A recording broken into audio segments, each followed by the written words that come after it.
I call the 2414th meeting of the Milwaukee City Council to order.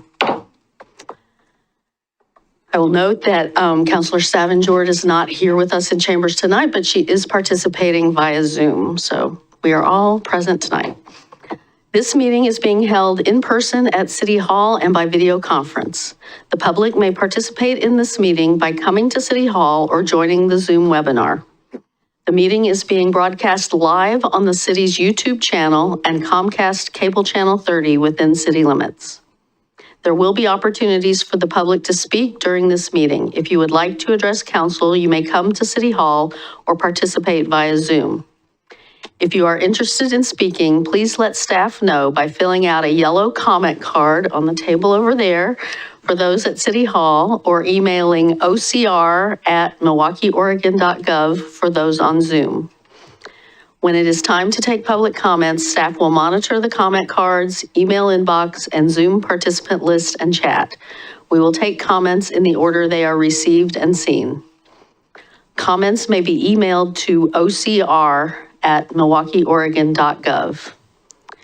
We ask that all Zoom participants who intend to speak label their Zoom username to show their first and last names for the record. Spanish translation services are available upon request. The public is asked to request translation and other meeting accessibility services at least 48 hours before the meeting. For more information, contact the city recorder at 503-786-7502. Servicios de traducción en español está disponible cuando sea solicitado. Se pide al público que solicite servicios de traducción y otros servicios de accesibilidad por lo menos 48 horas antes de la reunión. Para obtener más información, llama al secretario de la ciudad a 503-786-7502. Translation services are also available in other languages. Please join me in the Pledge of Allegiance. I pledge allegiance to the flag of the United States of America and to the republic for which it stands, one nation, under God, indivisible, with liberty and justice for all. The City of Milwaukee respectfully acknowledges that our community is located on the ancestral homeland of the Clackamas people. In 1855, the surviving members of the Clackamas signed the Willamette Valley Treaty, also known as the Kalapuya Etc. Treaty, with the federal government in good faith.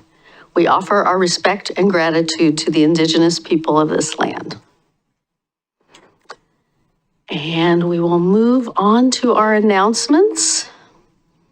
Our city manager, Emma Sagor, is hosting an open door session here in this room, in the council chambers, on this Friday, November 22nd, from 9 to 10 a.m. Stop by to ask questions, raise concerns, or just find out more about the city. No sign up is necessary. The city is hosting free leaf drop sessions for those who live within city limits. The next one takes place on Saturday, November 23rd from 7 a.m. to 2 p.m. at the Public Works Yard on Johnson Creek Boulevard. To participate, please bring along a utility bill as proof of residency. The service is free, but the city is collecting non-perishable food for local families, and participants are encouraged but not required to donate. Also this Saturday, November 23rd, join a volunteer event at Kronberg Park. Volunteers will help plant native plants on the upland banks of the park for future habitat enhancement.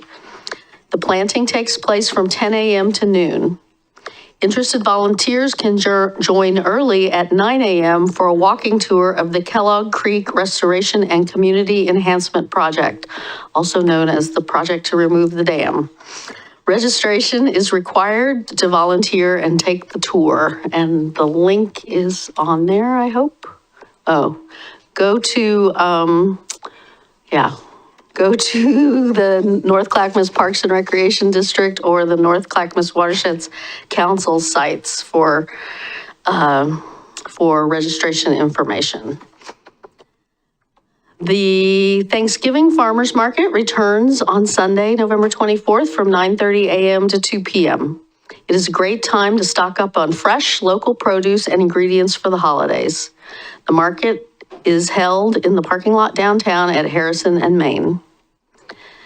See the progress made so far on the Transportation System Plan update at a community event on Thursday, December 5th from 5:30 to 7:30 p.m. at the Leading Library. All attendees will be entered into a raffle for two $50 gift cards to spoken word books. In addition, attendees can pick up a free set of bicycle wheel lights while supplies last. This is a great opportunity to learn about the progress so far while also sharing how you get around and what can be done to improve safety and flow.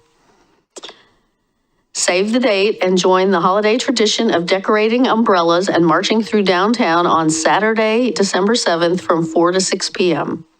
The umbrella parade and tree lighting is a holiday tradition not to be missed. For more information about each of these events and others, please visit the city's homepage at milwaukieoregon.gov or call 503-786-7555. And we'll move on to the haiku. This haiku was submitted by a visitor from Portland government. They were here a few meetings back, and he heard us reading a haiku, and he decided to submit his own. So we appreciate that. Neighbors, yes, together we can do big things. Very lovely little haiku. We do have one haiku queued up for December, but I'm definitely looking for another. So if anybody wants to write a holiday themed haiku for December, please send it to me. I'd be happy to have that. And I wanted to turn it over to the city manager. She had an announcement she wanted to make. Thank you, Mayor. I would just like to share with everyone that after a very competitive process that saw over 85 people apply for the position and more than 15 staff and community members be involved in the review, selection, and interview process, that I hired Joseph Brelio on Monday to be my assistant city manager officially. So wanted to take a second and acknowledge Joseph. Joseph has been our community development director for 3 years, and he's served as the acting assistant city manager for the past 6 months. And the joke that we've had during the last 6-month period, I feel like at every meeting, is how many hats are you wearing today, Joseph? Which hat do you have on right now? Because in addition to those roles, he's the executive director of the Milwaukie Redevelopment Commission. He's sort of the single-handed face of our economic development work here at the city. And I think, as much as we teased him about the many hats, it's the fact that he wore those hats and wears those hats so well that he's the perfect person for this job. He's managed the building, planning, and engineering teams exceptionally well during a time of rapid growth and change in Milwaukie. I mentioned his economic development work. He single-handedly launched our business improvement grant program, which has been a huge success. And he's been an excellent right hand to me as I've kind of stepped into this chair and navigated these waters. What I don't think you all get to maybe see on a day-to-day basis is what a leader he is of internal culture and what he means to our staff. And I knew that, but to see that reflected in the interview process and mentioned by that wide panel of folks was just super reaffirming. So I'm looking for this ACM to help me with a lot of really big internal and external initiatives, and Joseph is absolutely the right person to do that. So thanks, Joseph. And I won't make him come up here and sit and say things, but You should. Well, congratulations, Joseph. We all, I know, look forward to continuing to work with you, and we probably get to pester you more now. So with that, we will move on to the Outstanding Milwaukie High School Student Achievement Award, and I will introduce Principal Kim Kellogg to bring this month's student forward.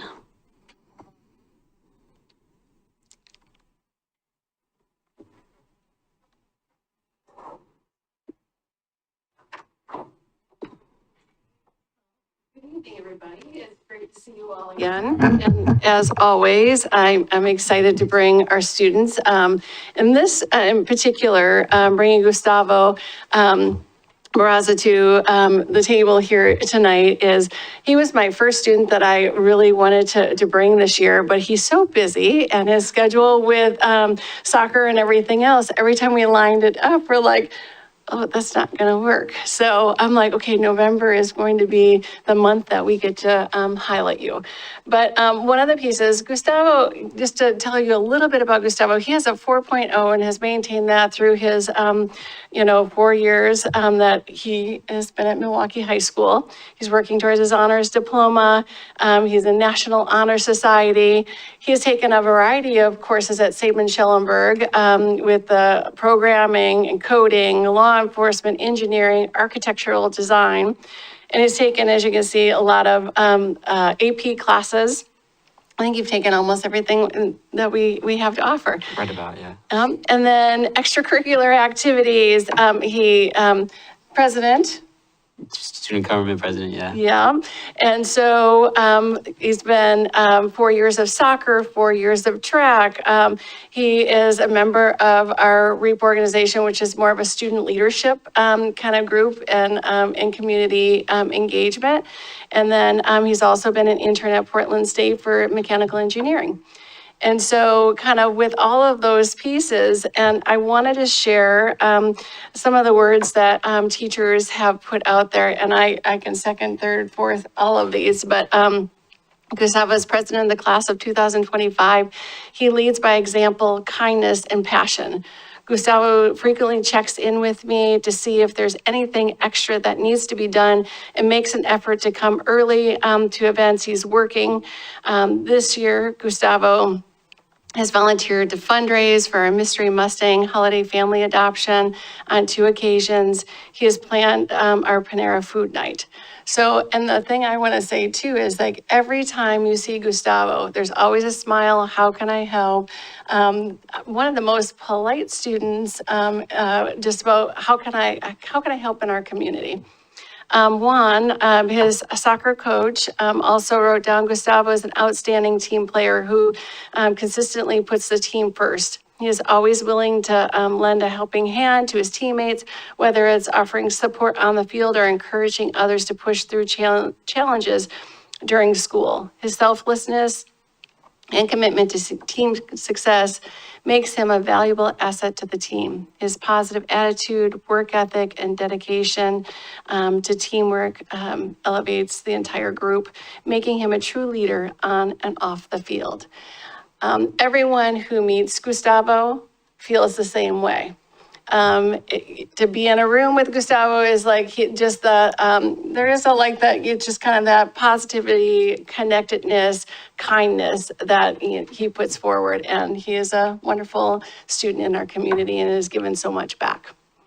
So I want to turn it over to you guys and Gustavo. Well, Gustavo, amazing. All right, thank you. Amazing credentials. The academics solid, the extra academics with the AP and everything else, and on top of that, 4 years of track and 4 years of soccer and student government. You kind of rounded yourself out. Do you want to tell us what your plans are in 6 or 7 months? You'll be graduating, right? Yeah, first I'd like to thank Ms. Kellogg for recognizing me, and I'd like to thank all of you guys for crafting a community that's engaged with me and helped me. And I think I've done a lot of this stuff of like volunteering and helping out simply because the community that you all have built has been wonderful, and I'd like to thank all of you guys for that. Well, thank you. And moving on to what I'm doing, I seek to go to either Portland State, Oregon Institute of Technology, or Oregon State, possibly Washington, University of Washington, for mechanical engineering, and I want to get a bachelor's in mechanical engineering. Awesome. That's great. Well, you can maybe come back to the city after that. We might be hiring engineers. You never know. Want to offer other counselors a chance to chat with Gustavo or ask him questions or make a comment? Oh. Yeah, Gustavo, I just want to say, man, you sound like a superhero. All this stuff that you got going on, man, and it's incredible because we need people like you around. So your leadership is clear. I hope you do go to Portland State. They got a great engineering program there. I graduated a Vike, not in engineering. I'm not that talented, but it's a great program. And again, you could probably do even better than that, I'm sure, with your resume. But yeah, please do come back to this community, whatever you do, because if it's not in the engineering department, you could be up here. That's kind of where I see you headed with the leadership you've already done. So thank you. Thank you for your kindness. Thank you for your heart. And thank you for making this community that much better being here, to you and your family.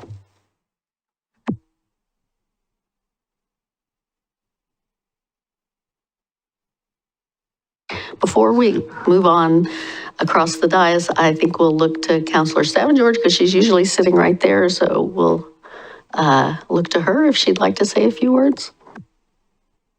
Hi, Gustavo. I'm sorry I can't be there tonight. I'm a little under the weather, but it's really nice to meet you and to hear about your accomplishments. I noticed that you have been involved with REAP, and I wonder if you could just share a little bit about that program and maybe whether other students would want to be a part of that.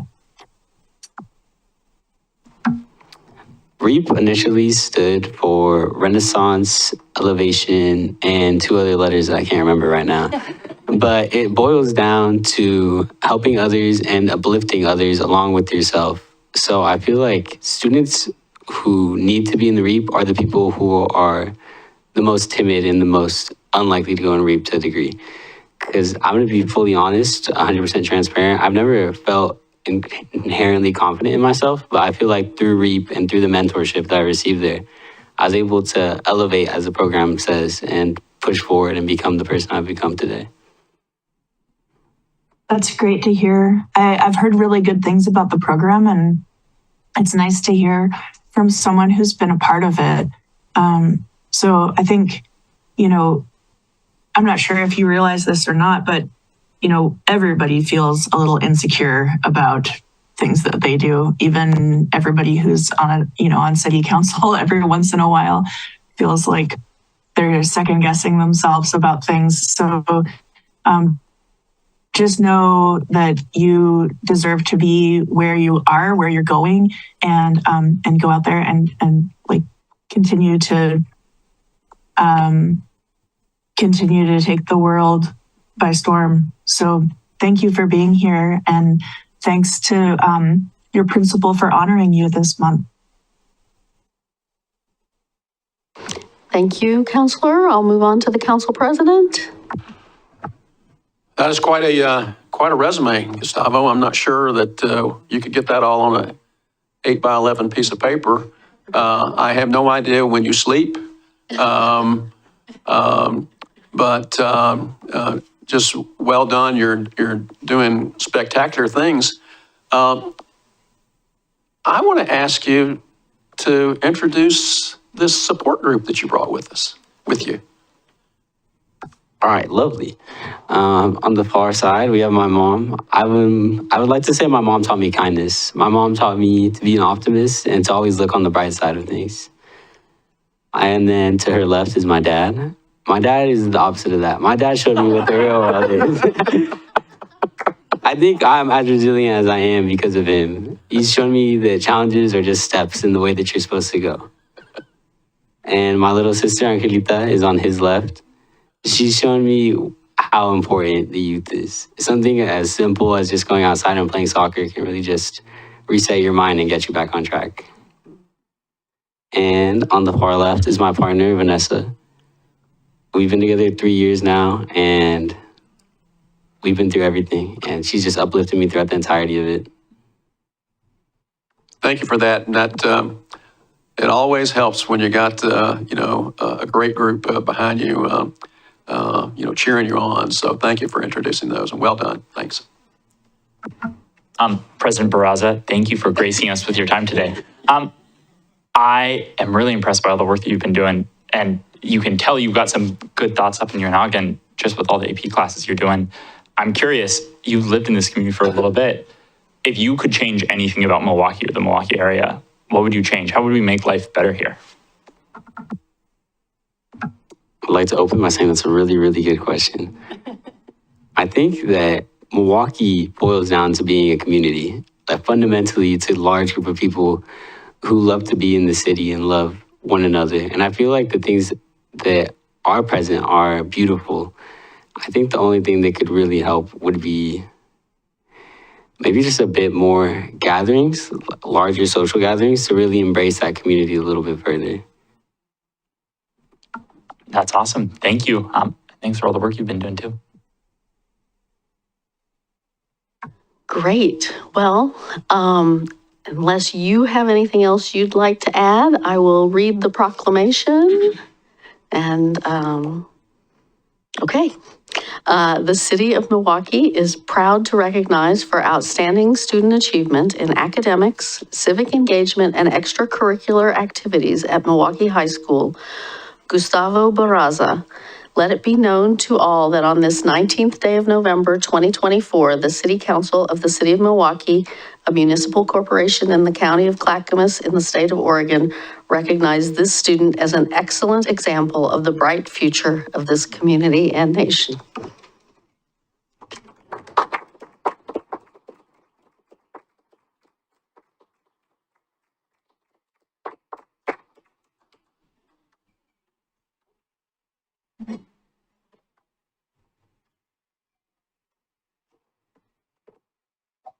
Before we moved on, I just wanted to see if Principal Kellogg had anything else she wanted to update us on from the high school. Well, it seems like there is a lot going on right now. We're working with our community. We have parent conferences that are coming up, and I always love that time of year because the families and staff coming together. We have on December 7th, we're gonna host our posada. And so I always love that event because we have multi-generational, kind of from little kids to grandparents come. And I know the first posada that we had at school, we had over 100 people that showed up to gather and celebrate. And so we have that going on. We're also working towards, with our school right now, our accreditation. And so we're working through that process, and through that piece, that has given me kind of really some great insight about where we've been, where we're going, and what we need to focus on. So all of those pieces are happening right now. And I have to say, this has been a beautiful year. We also went with the phone pouches. I'm not going to ask the kids, but I love it. And I think it's been a beautiful thing. And the reason why I say that is because I feel like there's been a lot more interaction with students, student to student, student to staff, and just the types of conversations in the community, I feel has been really enriched by some of those phones not being ever present. And so that's one of the pieces this year that I've really enjoyed. And I feel like I've gotten to know our students know them all the better because of taking that one piece away a little bit. So those are some of the things that are happening right now. And I can update you next month about how some other things are going. So thank you. Well, I'm glad to hear about all of those. I did also want to call out the school has been, or some classes at the school have been participating with the North Clackamas Watershed Council on the macroinvertebrate assessments in the Kellogg Creek and Kellogg Lake. RAU is also participating in that, but that's really exciting work, and it's nice to have students engaged in sort of our natural world and the future of maybe getting rid of that dam and having a free-flowing creek again. So. Yeah. They just did a field trip today, and so they traipsed around in the rain and in the mud and collecting. So they saw them with the different periods going out. And we also had the Oregon Shakespeare company in our school the last 2 days and doing workshops with the kids and putting on some plays, and then they did some workshops. So it's just been a lot going on, all wonderful. So I'm always excited about the next new thing that's going to be happening. So. Yeah. Great. Yes. Well, thank you again, and thank you for bringing in Gustavo, and Yes. best of luck with the rest of your senior year, Gustavo. Thank you. Thank you. Okay, next we move on to community comments. This is the part of the agenda during which council will hear community member comments regarding city business that is not already on the agenda. Before we begin, is there follow-up from the November 5th comments, Ms. Sager? There is no follow-up to the comments on November 5th. Okay. And with that, I do not have any yellow cards. Is there anyone out there who's wanting to talk during community comments? I'm not seeing any hands or any movement. And Mr. Stauffer, is there anyone online? No. Okay, so I will forego reading that script and we will move on to our consent agenda. Tonight's consent agenda includes minutes of the City Council October 8th, 2024 study session, October 13th, 2024 council dinner, October 15th, 2024 work session, and October 15th, 2024 regular session. A resolution authorizing the purchase of a replacement sewer combination truck. A motion to approve a collective bargaining agreement with the American Federation of State, County, and Municipal Employees.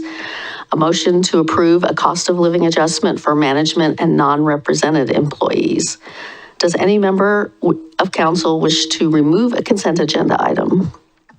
Not removed, but there is a correction in one of the minutes. The October 15th, 2024 regular session, at the end of the adjournment, it shows councilors Abma, Coster Body, Massey, and Staven, Jordan, Mayor Beatty. So just Needs to be Anderson. We can fix that, Scrivener's. Is that qualifies as Scrivener's error? Okay, Sorry about that. okay. I apologize. You're fantastic, Scott. Okay, so do we have a motion? I'd like to move to approve the consent agenda as presented. Second. It's been moved and seconded to approve the consent agenda as presented. All those in favor say aye. Aye. Opposed, say no. None heard. The consent agenda is approved. I know it's a relief to the city manager to have an AFSCME contract now. Is it still pending ratification? It has been ratified by the union, has so been it will ratified. be in effect. And those cost of living adjustments will be on the mid-December paychecks. Great. And I will just note for the record, I had asked Peter Passarelli, our Public Works Director, earlier about the Vector truck and whether we were going to have two or we were what, and he indicated that we're actually trading it in, and its value is $80,000, so that's reflected in the price that's being approved here. It would have been $80,000 more.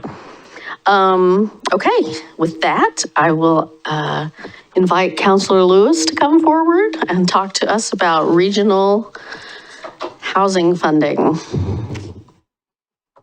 It looks like she's accompanied.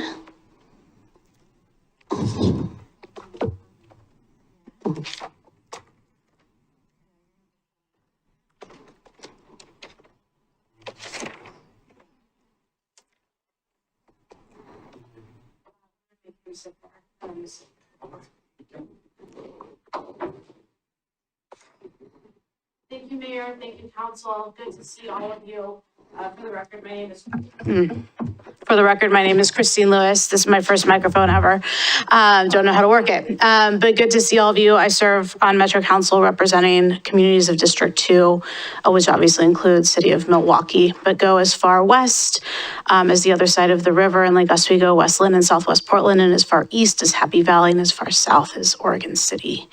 And I am here tonight joined by Andy Shaw, who is in Metro's Office of Government Affairs. We are here tonight to talk about housing. I'm sure there are any number of other ideas that we could be bouncing around. It has been great to see all of you, in particular at groundbreakings over the past 2 months. We've laughed that we need to stop running into each other like that. But I'm here with the bad news that we might be out of opportunities to keep breaking ground because all of our housing bond dollars are out the door and in the shovels and in the projects. So that's some of the context for why we're here tonight. So let's go ahead and get going. I'm going to start with a refresher on, well, this is the roadmap of the presentation. Next slide. This is a refresher on the voter-approved Metro Affordable Housing Bond and the Supportive Housing Services Program, which is why there are so many important resources right now available to address homelessness. Then we'll walk through the current status in regional affordable housing and service funding.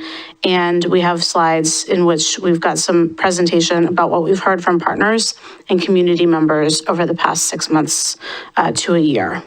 And then finally, we'll review potential and proposed policy actions and potential next steps. So in 2018, Metro-wide voters said yes to affordable housing. So I want to thank voters across the region. And it's clear to everyone in the region that housing costs too much for folks of all income brackets. But the promise of the Metro housing bonds were deep levels of affordability for folks and our neighbors who need the help the most. As the cost of housing affects everyone, but especially folks with lower incomes and people of color, immigrants and refugees, families and older folks, that's the population we centered in our affordable housing work. The good news is that people in the region voted and gave us funds in 2018. And we've made good on those promises. We are on track to build more than 4,600 homes with this funding. That's about 20% more than we expected. That will house as many as 15,000 people. Among these, we are also meeting goals for deeply affordable homes for folks who make very little or have no income and are part of the group of people that we're serving who are homeless. And we have also made good on our promises regarding larger units that can house families, 2 and 3 bedroom units that are oftentimes hard to develop with levels of affordability. So as you see in the slide, we have all of our units that are complete in green. Dark blue is what's in construction, and then light blue teal is pre-construction, but all of those dollars have been committed to projects. Next slide. The Affordable Housing Bond and Supportive Housing Services programs are 2 parts in the housing stability puzzle. The Affordable Housing Bond is a $652 million general obligation bond designed to fund affordable housing capital expenses. Implementation partners include the 4 cities, 2 counties, and Home Forward, which are all the housing authorities in the metro region. SHS is a 10-year tax on high-income earners and businesses. SHS went into effect in 2021 after voters said yes in 2020.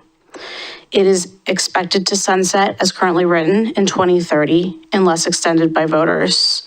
And this revenue stream will fluctuate. We have picked really vulnerable and volatile taxes, particularly in the personal income field. But the goal was to raise hundreds of millions of dollars annually to fund a range of homeless stabilization services. So the bond is the bricks and sticks, and then our supportive housing services dollars are taxes that are used for services. Next slide. We are making a difference in the first years of this program. The chart shows how many lives are being transformed by Metro service in the work of the counties. Clackamas, Multnomah, and Washington counties use our funds with other funding. So they're braided with other existing levels of funding to help households exit homelessness and transition into safe and stable housing. However, there isn't a path to homelessness without a home, which is why I'm so driven to have this conversation around what levels we can continue to invest in deeply affordable housing. The housing crisis is worsening just at the moment that the region's existing resources are drying up and the pipeline is constricting. There are many ways to support someone experiencing homelessness, but there is no path out of homelessness in the long run without a unit for them to move into. If we do nothing to improve the availability of affordable housing in our region, we risk that our future work is focused entirely downstream after someone has become homeless, and then stabilizing them in shelter and transitional housing, not ending in that unit we all know is the North Star. And once someone reaches the point where they are downstream, we also know that it's much more expensive to stabilize them than if there is an available unit for them to move into. That's why I'm committed to this conversation about securing ongoing funding to address homelessness through housing investments. As we move closer to finalizing a Metro Council directive through an ordinance, potentially a measure, we're reaching out, and I want to hear perspectives from key voices in our community. That includes all of my cities, it includes county, it includes community partners. Community insights and perspectives have been incredibly valuable in helping Metro Council shape our direction thus far. We've run a stakeholder table process, and thank you to the mayor for showing up time and time again in that process. We've dug deep into data, we've opened our ears, and we're listening. But I do want to stay focused on the fact that we have achieved granular levels of success in housing people and stabilizing them. But in the long term, I do see that we are going to lack security in our systems functioning if we run out of affordable units. We want to build on the collaborative successes of the bond and SHS programs and the many individuals and organizations that have been part, like you all have. Our aim is to ensure that homelessness in the greater Portland region is rare, brief, and non-reoccurring. With that, I'm going to turn it over to staff to walk through more about the technical parts. Thank you, Councilor. So again, Andy Shaw, Director of Government Affairs at Metro. I see pronouns, so I use he, him pronouns. So this next, oops, it didn't move forward. This next slide just reflects the work that we've done this past year. So Councilor Lewis mentioned the stakeholder table. We spent a good bit at the beginning of part of 24, bringing folks together. We were trying to answer what we thought was a relatively simple question of how do we continue funding for affordable housing? And it turned into a much larger conversation. We were thankful for all the community input into that. But in asking that question, we got back very strong agreement on the need to continue funding affordable housing for those, in the deeply needy area. We thought there might be some controversy about that, and there really wasn't. There was also very strong support for continuing the supportive housing services tax going forward. As the councilor mentioned, this is set to expire in about 5 years, which would, create a massive cliff in funding. So it was critical from the beginning. This is it's really hard to see on the screen, but this is an image that our facilitator crafted.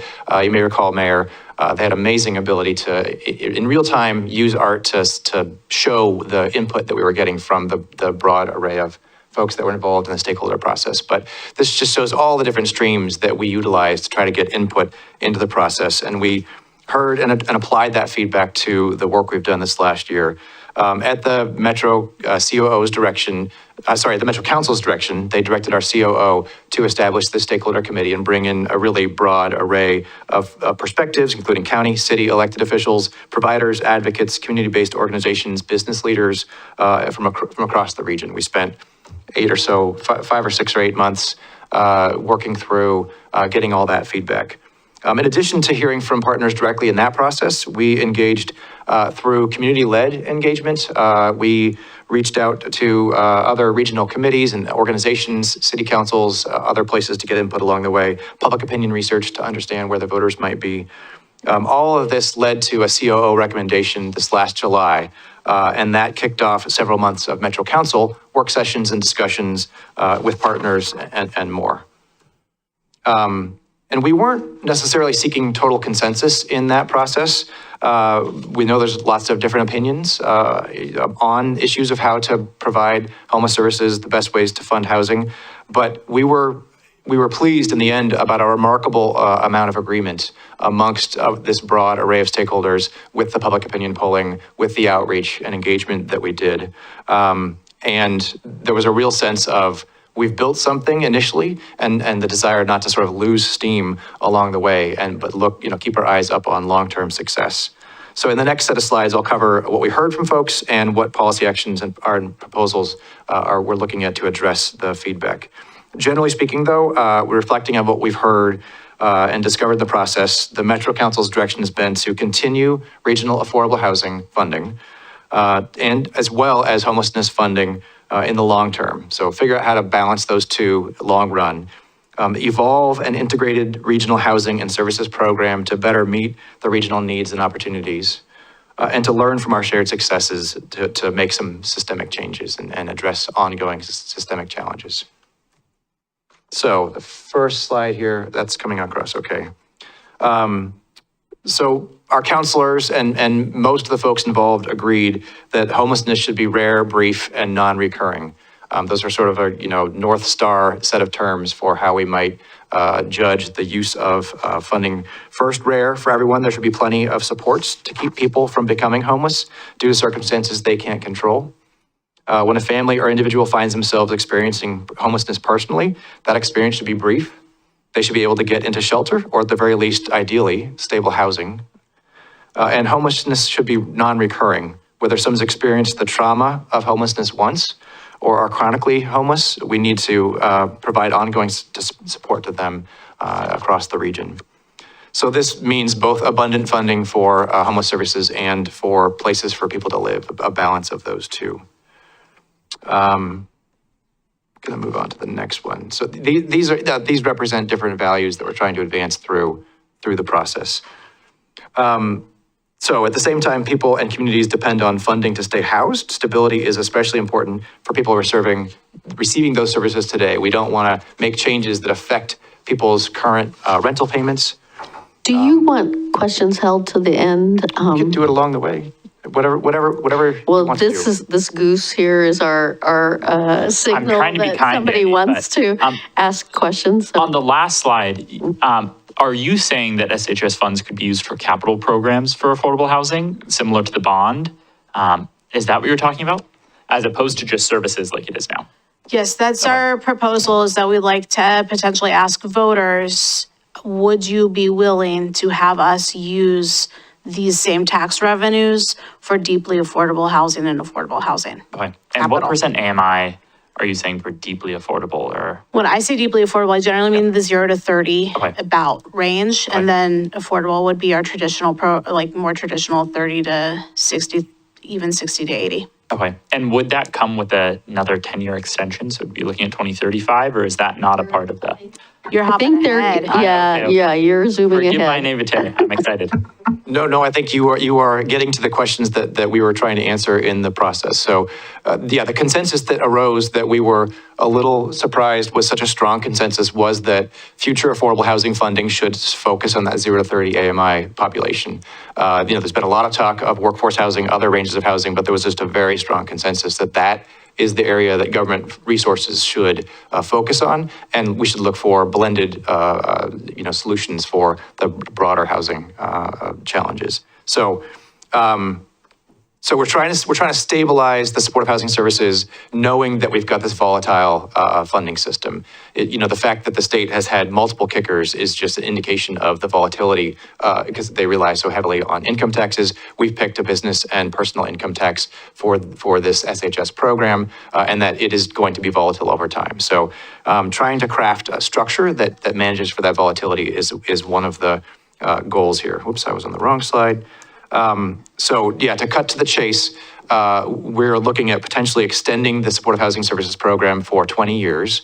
And in our COO recommendation, it was extend it for an amount of time that allows for significant investment in housing, which generally takes a long period of time, long run of investment to match with mortgages and other portions of the stack for an affordable housing project. And then on the tax policy side, looking at potentially reducing some of the tax rates because we are raising more money than we first anticipated. So looking at a balance of extending the program and examining adjustments to the rates to reflect that we have raised more than we thought. So we know that housing and homelessness affects us all. I get a sense that you're ready to move to more details, so I'm just going to skip through a little bit. Yeah, do it. You don't have to rush. Was a real desire coming out of the stakeholder table process and other engagement to really examine the oversight structures. We've got 3 different committees governing SHS programs, the Tri-County Body and the Affordable Housing Bond. And there were recommendations to consolidate that governance, to strengthen that governance, to give meaningful opportunities for people affected by these services, for providers to have input into oversight of the use of resources. And then lastly, as we look to combine affordable housing and supportive housing services into a single investment program, establishing that governance structure, these notes don't make any sense. So we're looking at establishing a blended body of elected officials, business leaders, community leaders, folks that are in the service provision realm who have insight into a single body to provide ongoing oversight of the program. I'll shorten it that way. So we've been through a long period of analysis over a year, starting about this time last year. Engagement over that period of time. We've now had the Metro Council work through policy evaluation and weighing different approaches to making these changes.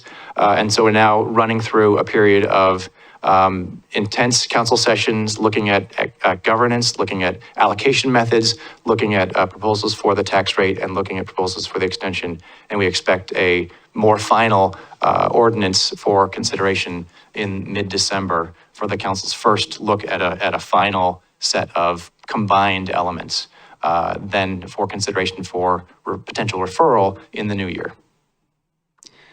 And I'll close by saying that for years, Human Services have been on the volatile roller coaster. And when they were presented with the opportunity of 10 years of local funding, they looked at that stability and they sighed relief.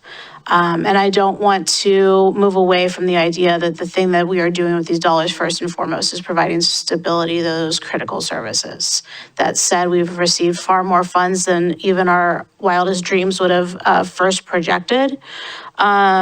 And we are at the same time in a crunch where we know that we need to be doing more, not less, on development of new housing, particularly workforce affordable and deeply affordable housing. So that's why I'm moving into this with urgency.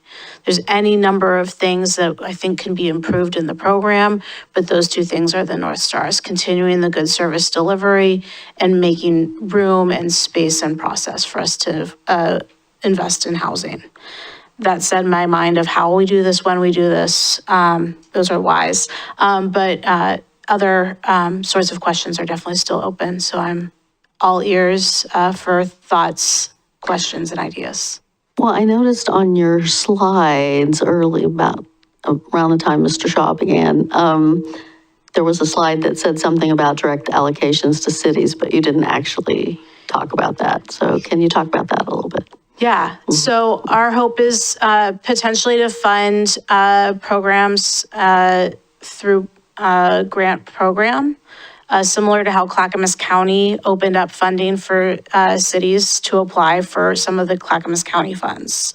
Clackamas took a long time to get there. They were generous in allocating $7 million to many great projects. And one that I keep talking about is the grant from City of Milwaukie for the co-located librarian service connector position. That's great. The other 2 counties and cities across the region have not benefited from such similar programs being made available by their county. Mm-hmm. So we'd like to replicate essentially a grant program for cities when cities are making investments that are directly connecting individuals in the community to services. I don't know how big that pot will be, and it would not preclude counties from continuing to make investments, either a second round of similar grants or similar process for cities. Clackamas County did, we were notified of our approvals many months ago, but as I understand it, we're still waiting on IGAs. We received a draft IGA. Oh, we week. did, this It's week. under legal review. Okay, well, at least it's moving. I'm glad they're moving. We've been working for close to 2 years on a data sharing agreement with each of the 3 counties, and I don't have any data yet from any of them. So, Okay. yeah, governance reform, there's one example. Other questions? Oh, Counselor Kosarbati. Yeah, just curious about, I know you guys don't really have like, well, maybe you do, like a say in how the property is developed or what's used to develop the property, but maybe there's a lot of different technologies out there right now. And a big one that I've been a fan of is the 3D printed housing. And is there any plan to get some more of those type of developments in play, or even, is there an appetite for more tiny homes, for starter homes? In Texas, they're building, I believe it's Lennar, that's building these 1 bedroom, 1 bath, like 800 square foot like homes, selling them for like 150 grand, right? And I know Texas is a different market, but just the idea of building differently and really looking at, not doing the same style of building or the same expectations of building with the wood and this and that and the foundation and just your typical build, but really looking at what's available out there and what materials can we build cheaper so these dollars can go a little farther. And will cities potentially have some control over that with funds that we get potentially? Well, the work that we've done in being a funder for housing bond projects through the local housing authority, so here in Clackamas County, are what I would call building type neutral. We definitely have some requirements in terms of accessibility and some expectations around durability. We're building these for long lifetimes so that we see generations of folks come through. And I think some of the newer technologies are having trouble in some places proving that they're going to be around for 100 years.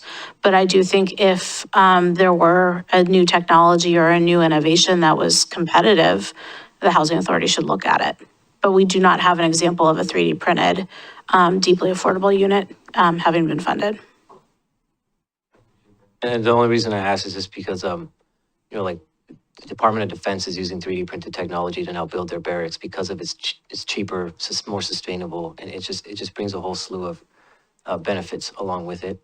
We had a business that's building housing in Ontario right now do a presentation here for our council, and without the land. So if you did like a community land trust model, they could build a 2 bedroom, 2 bath and sell it for 170 or less with that technology and have the whole house built within 90 days. From top to bottom. So it's just another thing to look at, but it's interesting.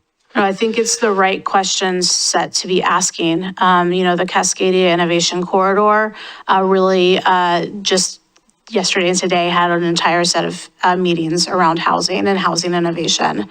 I was really struck when one of the panelists said, there are very few professions that my deceased father, if he were to rise from the grave, could go back on the job and pick up right where he left off. And housing production is one of them, right? Over the past 20 years, technology innovation has been null. Any other field, right, is like, I now have this. So I do think that we are at the precipice of something happening, be it AI or other manufacturing technology. Will it get proven at the 0 to 30 level and where we are making these big public investments, or is the market going to incentivize other ways that we experiment? I don't know, but I want to continue personally. This is not Metro's opinion, this is mine, and I will advocate for this. I want us to be neutral in the value there. I do think that we have values that we bake in terms of, we're not just ADA, we're like actually making sure that we have communities that people with living with disabilities can actually live in. We want to make sure that we are building these units for 100 years and not for 20. And then frankly, how they get built, good family wage jobs matter to me. Yeah, the only thing I would add is with deeply affordable housing, we're not relying on future rent increases like the market does to make improvements, to replace roofs, to things like that. So there are some additional costs of that longevity, knowing that you're trying to keep rents at a very, very, very low level for a long period of time. So it does make some of those more innovative approaches, which are great for market rate, for ownership. And we explored and really struggled with the housing bond opportunities for ownership. We've now, in the end of the bond measure, identified some projects that are eligible for funding that are ownership projects. So that may be the kind of place where different methods of building that are cheaper can come into play. Like short stack Milwaukie, thanks to the city of Milwaukie. We were all there with Councilor Lewis for the groundbreaking, so yeah. And they are doing some experimentation with the cross-laminated timber, I think, there, so it's interesting, yeah. Other questions? Nope. All right, Counselor Stavengard, did you have anything you wanted to ask about or comment on? Thanks, Mayor. Yeah, I have a couple of questions. So apologies for not being able to be there in person tonight, but it's nice to see both of you. I have a question about, so you mentioned in your presentation a couple of times that the amount of funding coming in is a lot more than was forecasted. It's kind of unprecedented. But I think that if you look at the forecasts for our local counties, we're coming into a pretty big deficit. And those counties have budgeted out a set amount of program funds that can keep things running. And, you know, I think if the funding that goes to the counties were to be reduced, then they might be in a place of cutting some of those programs that are just honestly just starting to get up and running. So I was wondering if you could talk just a little bit about that, because I anticipate that as this moves forward, that might be a piece that needs to be clarified between the counties and the cities and Metro. And I just wanted to get your opinion. Yeah, thanks for raising that concern. I think one of the places where we found ourselves when we initially did our research, and actually the coalition that helped us bring forward the measure did a lot of the economic research. Their goal was $250 million a year. And if they brought in that amount, it would project to serve the population at the size at which homeless population with chronic and disabilities would need to be served. In year one, we brought in $350 million. So in year one, it was $100 million over. And that put us in the immediate position of the awkwardness of asking counties that were, yes, in startup mode to also make plans to spend down. We had spend down plans and not just service plans. So yes, there are headwinds economically. I do want to recognize that, but I see year over year carryover that is of significant, each of the three counties has a significant amount of carryover that they've been carrying over now 3 years. So that is one piece of the puzzle. The other piece of the puzzle is we have 15% of what the counties receive in side accounts. One of those accounts is a 10% buffer, and that is a reserve account that is to be used in times of economic downturn. And the second is 5% that is for regional investments in order to implement a regional program under the planks and priorities of the Tri-County Planning Body. So already right there, there's a reserve account that the counties currently have. And the work that we're doing right now at Metro is to model ways in which to further buttress reserves and to make sure that the dollars that come to the county are a steady stream and predictable and reliable. I would say Thank you. one other puzzle piece is the fact that the program will end in 5 years if we don't talk about ways to extend it. So the combination of looking at the opportunity to invest some of the resources in housing seems to be something that community members, business leaders, and even voters are interested in combination with the question of would you extend the tax. So that sort of long-term program longevity or stability is another part of what the council's been considering and thinking about. What are the pieces that stabilize the program and then allow us to have 25 years of funding for homelessness and affordable housing? And yeah, and then the last thing I will add is that each of the counties has used some of their housing service dollars for capital And those capital projects have been oftentimes shelter and places where service provision happens. They have not been housing units. And I'm not going to detract from the importance of those investments, but there is an ongoing year-over-year dollar already spent on capital. What if we were to pull back from all of that being shelter and put some of that into deeply affordable housing and permanent supportive housing units? Yeah, I mean, I really appreciate the way that you're thinking about this, and certainly would never argue against being able to extend such a valuable resource like this to families and individuals in our region. So I think, it's really critical to be able to extend the tax. It seems like, this is also just a huge initiative to get stood up across 3 very different counties. So, being able to kind of smooth that out and get some uniformity across all 3 counties, I think would be really important. And, some of that leadership is going to be changing. So good luck. I had a question about the changes to the tax that you had mentioned. Would that include indexing?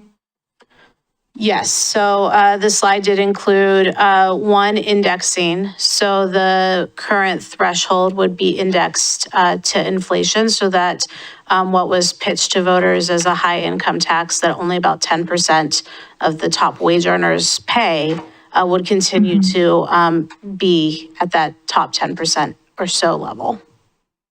Okay, so as people move in and out of that level, then the tax would be either applied or not applied to them. That's right. And there are some circumstances that are totally unpredictable that will have folks move into that tax bracket, perhaps selling a large piece of property. Those sorts of things will continue to happen. But instead of the population of folks continuing essentially to accumulate, we will move the threshold along with inflation.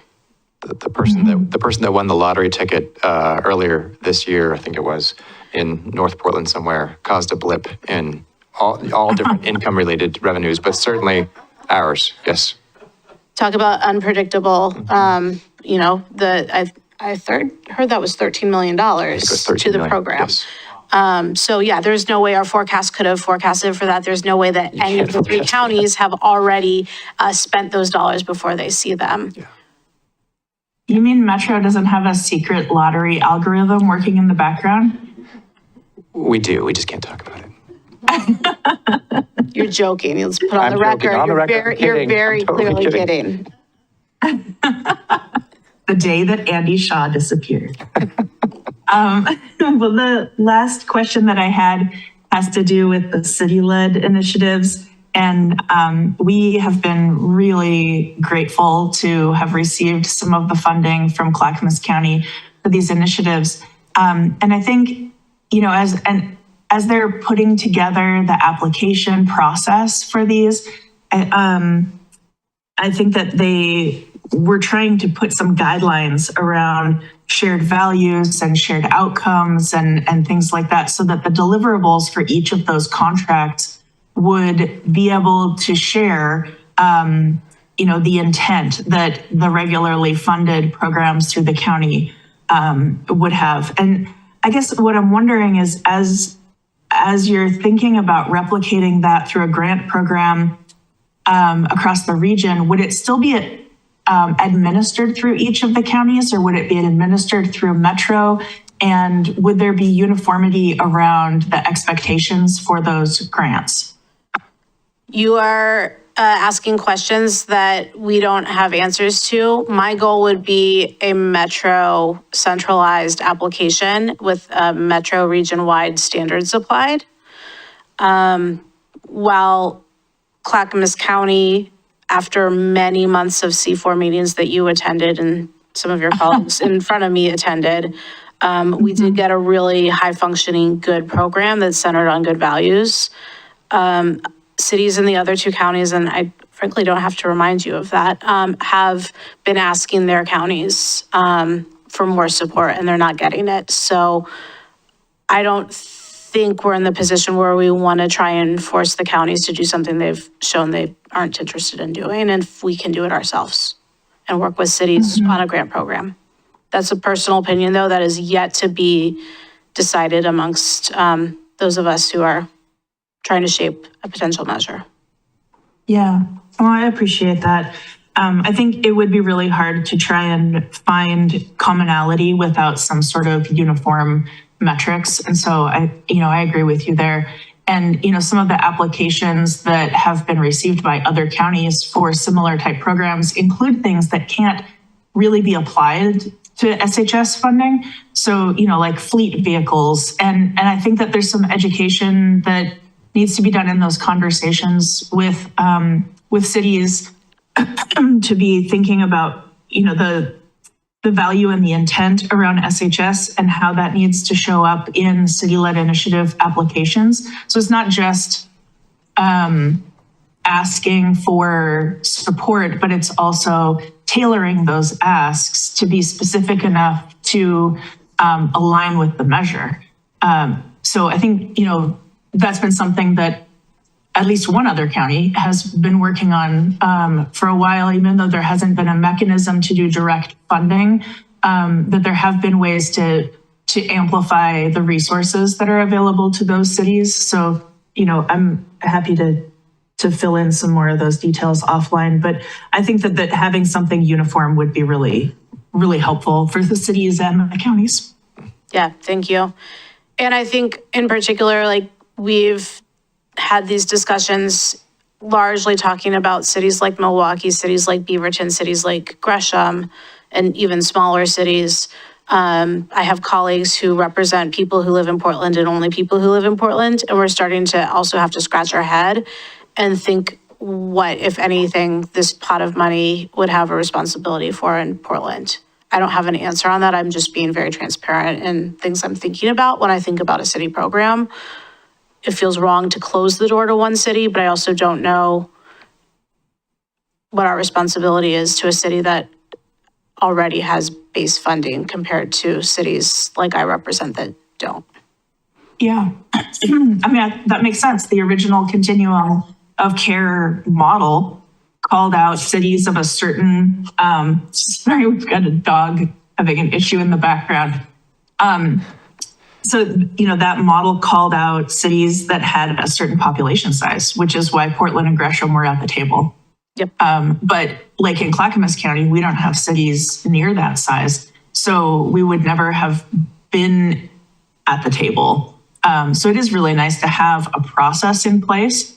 And maybe it's a scaled process. I don't know what that looks like, but I'm glad that you're representing us and that you'll come up with what that looks like. with your colleagues. But anyway, thank you for your service and thanks for being there, both of you. Thank you. Thank you, Counselor.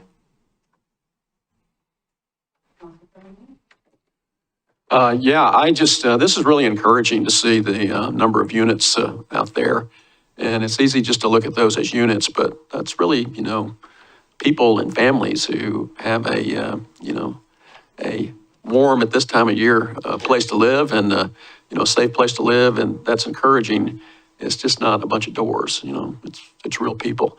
I think that, a continuation, you've got a good story because we're delivering, when you go and ask people for taxes to float bonds, if you're not delivering, you have a tough hill to climb.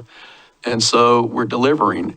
I think that possibly one of the bumps that we've already alluded to, the success that, delivering, 120% of goal may not be sustainable because the high, wealth earners, they've had a good run the past few years, and so, that's not guaranteed going forward.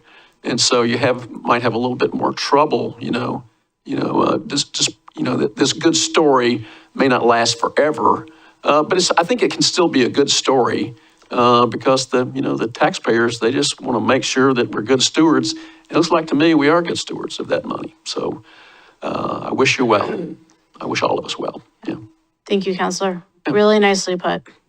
And I do think that it's important to recognize that the bond that we passed in 2018 was $600-something million. And in 6 years, we've basically done all the work. So that's a little bit over $100 million a year out on the street.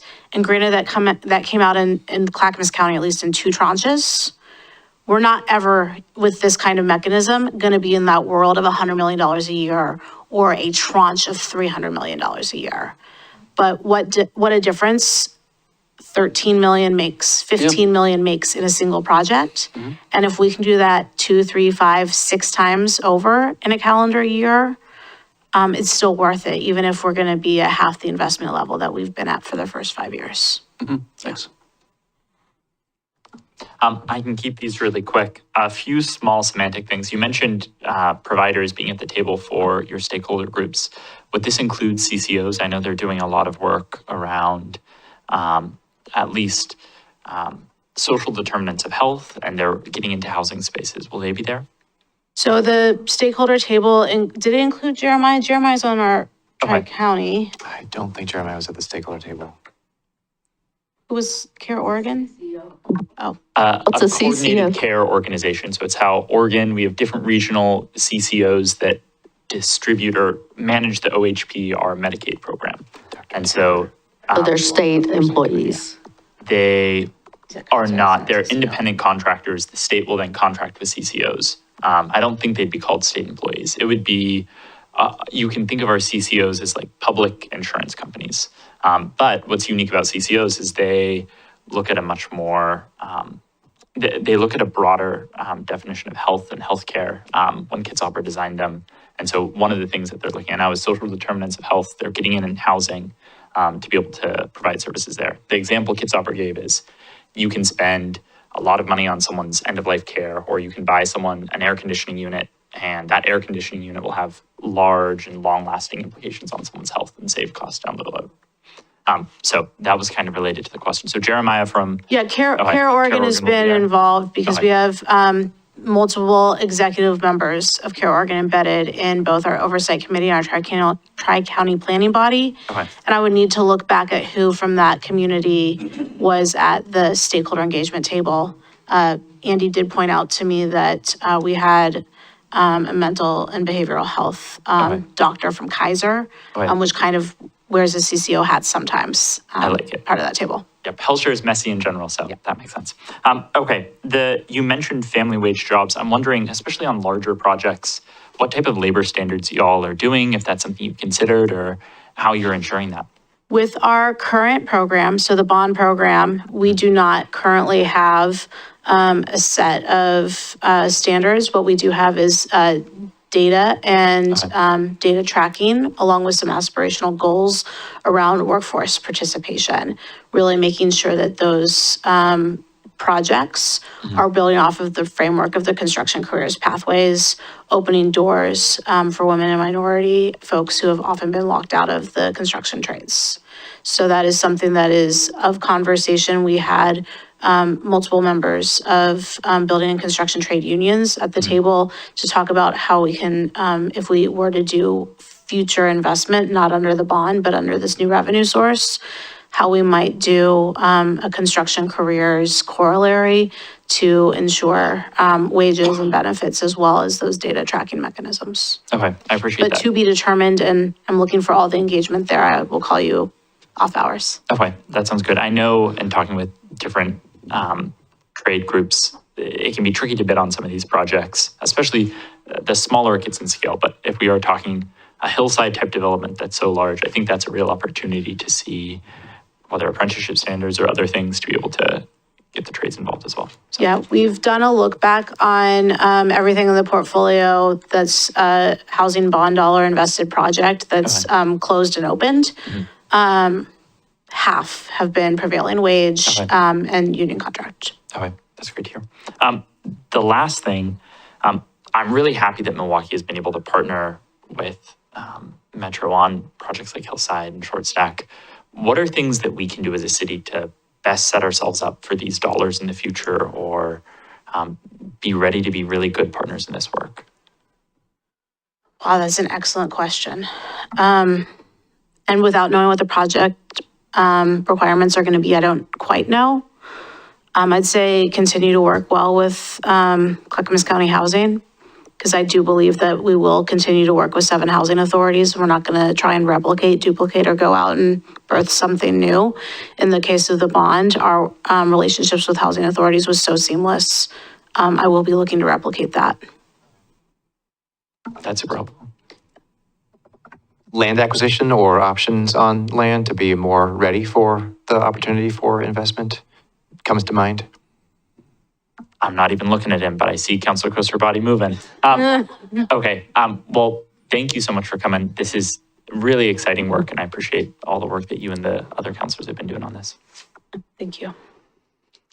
If there's, I think we have our eyes on some land. I mean, we know of some parcels. It's the ability of our budget to fund buying those parcels, but we would love to be able to do that.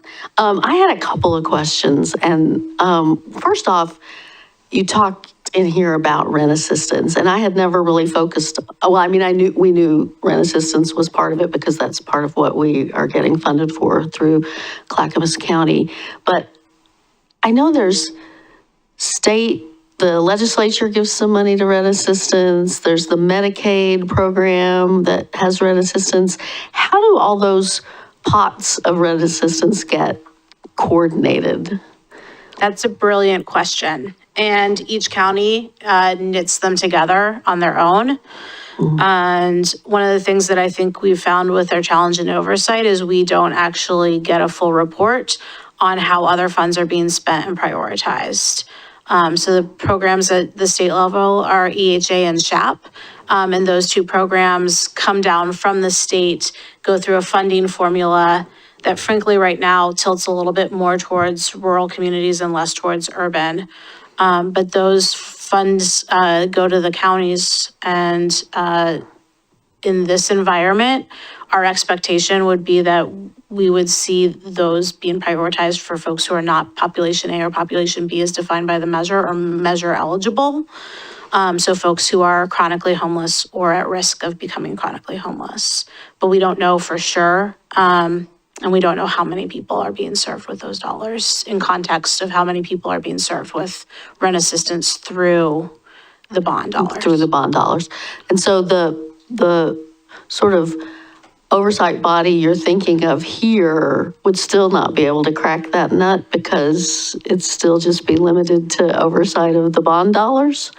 We're trying to position the potential new oversight body with some more authority, not to spend the other counties or other levels of government's resources, but to have a reporting mechanism that sums it up a little bit more, or puts it in more context.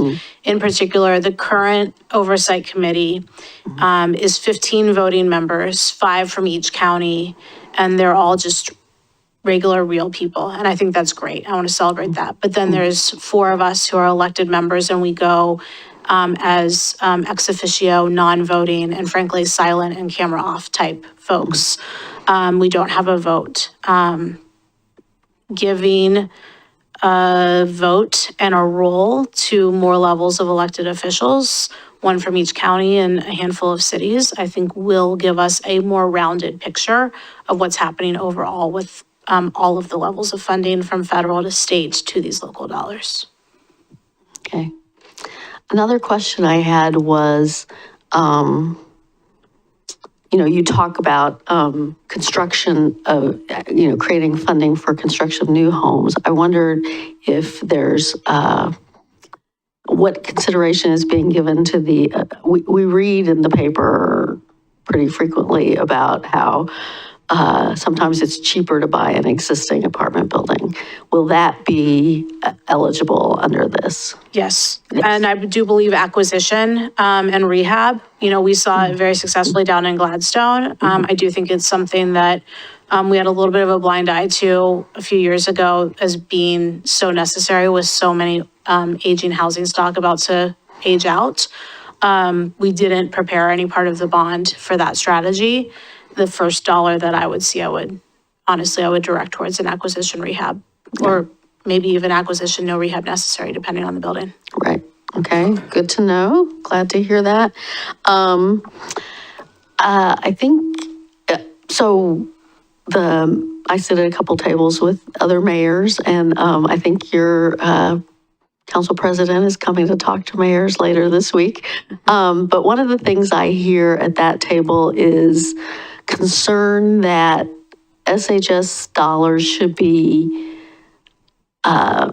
not limited to direct lease services to individuals, but also to be able to address community livability issues.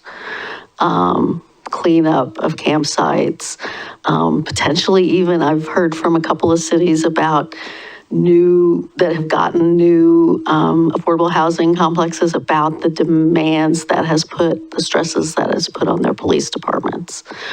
So what is the thinking about flexibility in terms of what can be funded? We don't have a group consensus on that, and I think we're all just starting to hear from our communities. I'd be interested in your perspective. I'm also happy to share where I am, having fought so hard for service dollars and having heard so much from service providers about how valuable it is to form a relationship with somebody, to build trust, to actually have somebody who's assertively engaging with somebody living on the streets in order to move them through a continuum of, first we've built trust, then we've built a relationship, then we've built some level of service provision, whether it's moving through a shelter or directly to housing. I'm neutral to that. But I do think that when I think of service dollars, it needs to be somebody who's working towards building a relationship with somebody experiencing homelessness, not towards protecting the property interest, because I think already city dollars might go to that. I'm happy to be corrected, educated, or pushed on that. I don't necessarily want to get into who's somebody,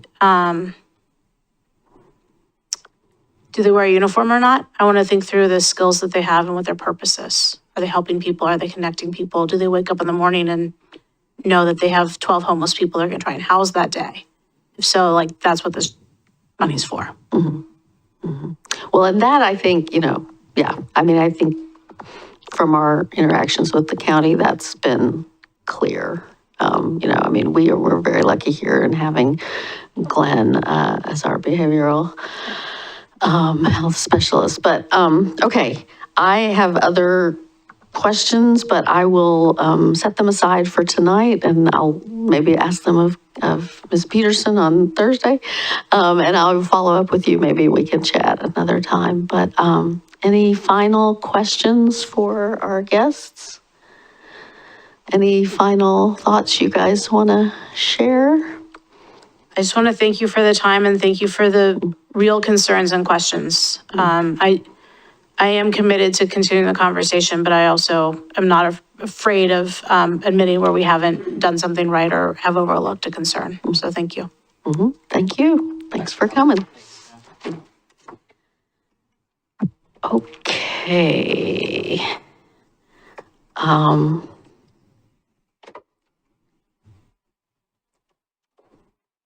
Okay. Next up, we have an actual hearing. It's a code amendment. It's an ordinance. I guess it's not a formal hearing. Okay. Invite forward our Public Works Director, Peter Passarelli, and our Climate and Natural Resources Manager, Katie Gavaris, to talk about stormwater and erosion control amendments.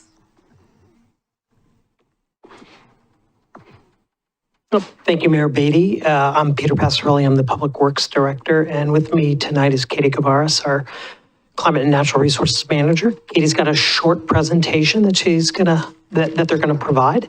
One of the things that I would like to say to start off with, just as a reminder, when we met I think it was in October, we came to council to talk about really sort of some narrow amendments that we needed to make as they related to escalating enforcement for our stormwater management code and our erosion control code. These amendments are a requirement. The escalating enforcement provisions are a requirement of our NPDES permit, our stormwater permit. We've had the permit, I believe, since 1995, so we're coming up on 30 years. And they're renewed. They're supposed to be renewed every 5 years by the state, but sometimes they take a little bit longer. The most recent renewal was in 2021, and the requirement was by December 1st, 2024, that we had these amendments put into place. So we had some other requirements last year that were due December 1st that we spent a lot of time putting together. And then we've came to council in October with this package. We worked with a consultant team from WSC to help us draft the language to make sure that it met the requirements in the permit. And so every 5 years, we get a new set of things we have to increase? It can be, for sure, yeah. I mean, and we are a phase 1 permit. Generally, cities of our size outside of a metro region aren't even don't even have a stormwater permit. But because we're in the Portland metro region and we're, contiguous with all of these other stormwater utilities and cities, we're part of a joint permit with, the county, Wilsonville, Lake Oswego. There's, I think, 11, 12 co-permittees on our permit that we're part of it. Yeah. Okay. So I'll turn it over to Katie. Thanks for outlining that. As Peter helped outline, we came to council at a work session on October 15th and outlined a lot more of the background and some of the intentions of the proposed code amendments. And so wanted to briefly touch base on some of the conversations we had and amendments we had based on our conversation from October 15th. So again, we're talking about our stormwater management code and then also our erosion control. And so starting with the stormwater management, we just did a couple changes in this chapter. We added a few definitions, including point source and waters of the state. And this was to be consistent with the definitions that we brought up in the code and make sure we included them in our definition section. While we didn't change the definition of impervious surface, wanted to circle back because there was a question at the work session where the definition specifies that this applies to traditional concrete. And so when we're thinking about impervious pavement, and I think there was a question if pervious pavement was counted under this definition, and it does not, it is not a traditional concrete. And there was the recommendation that we had duplicative language in our violations and penalty section of the code that was talking about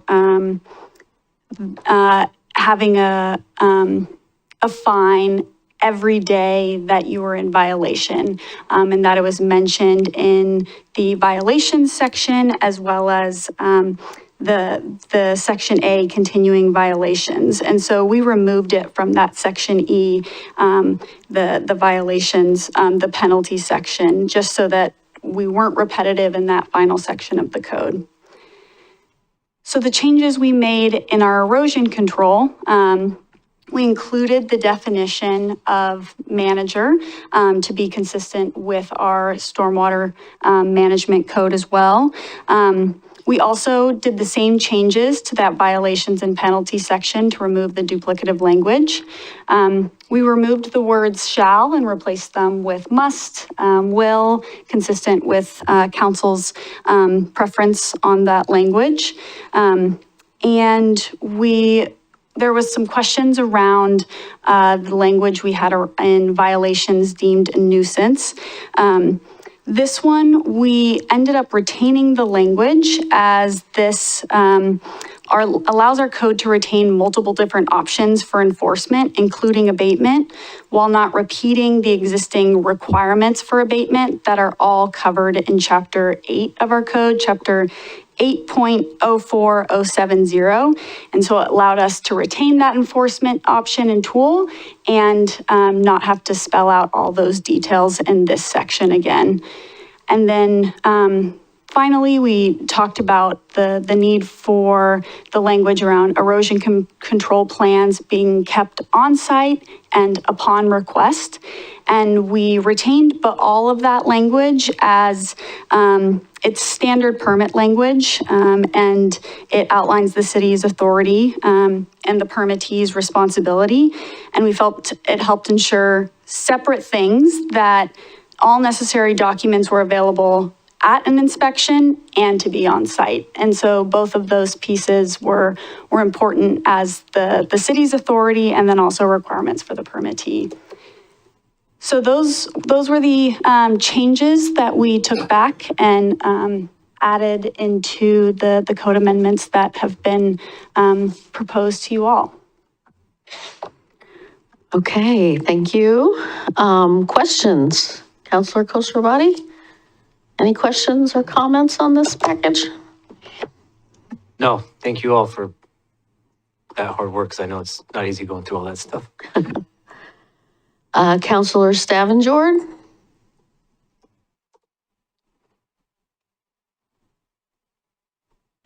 Thank you, Mayor. No questions here. Okay, thank you. No questions here. Only one flag. I really appreciate our work session form of approaching this. As we think about future retreat, I have a good grasp of this going forward, and I can see the clear through line. So we're doing something right here. I like it. Thanks. Okay, I actually. Is that a first? What? Oh, No wait, questions? wait, you haven't I'm not gone yet. done. Yeah, never mind. I retract that statement. Yeah, forget that. I actually did give my questions to staff ahead of time. And Justin opined that we shouldn't mess with this because it's largely dictated by the federal government. But I'm going to get my questions out there just for the record. One is and I have to pull up the package, but it was mentioned that the definition of source point is new, or point source, sorry. And the last sentence of point source says agricultural uses are not, it says it more formally, but basically says point source does not include runoff from agricultural uses. I questioned whether we also needed language that said point source does not include runoff from home gardens and lawns. And Justin had an answer for that.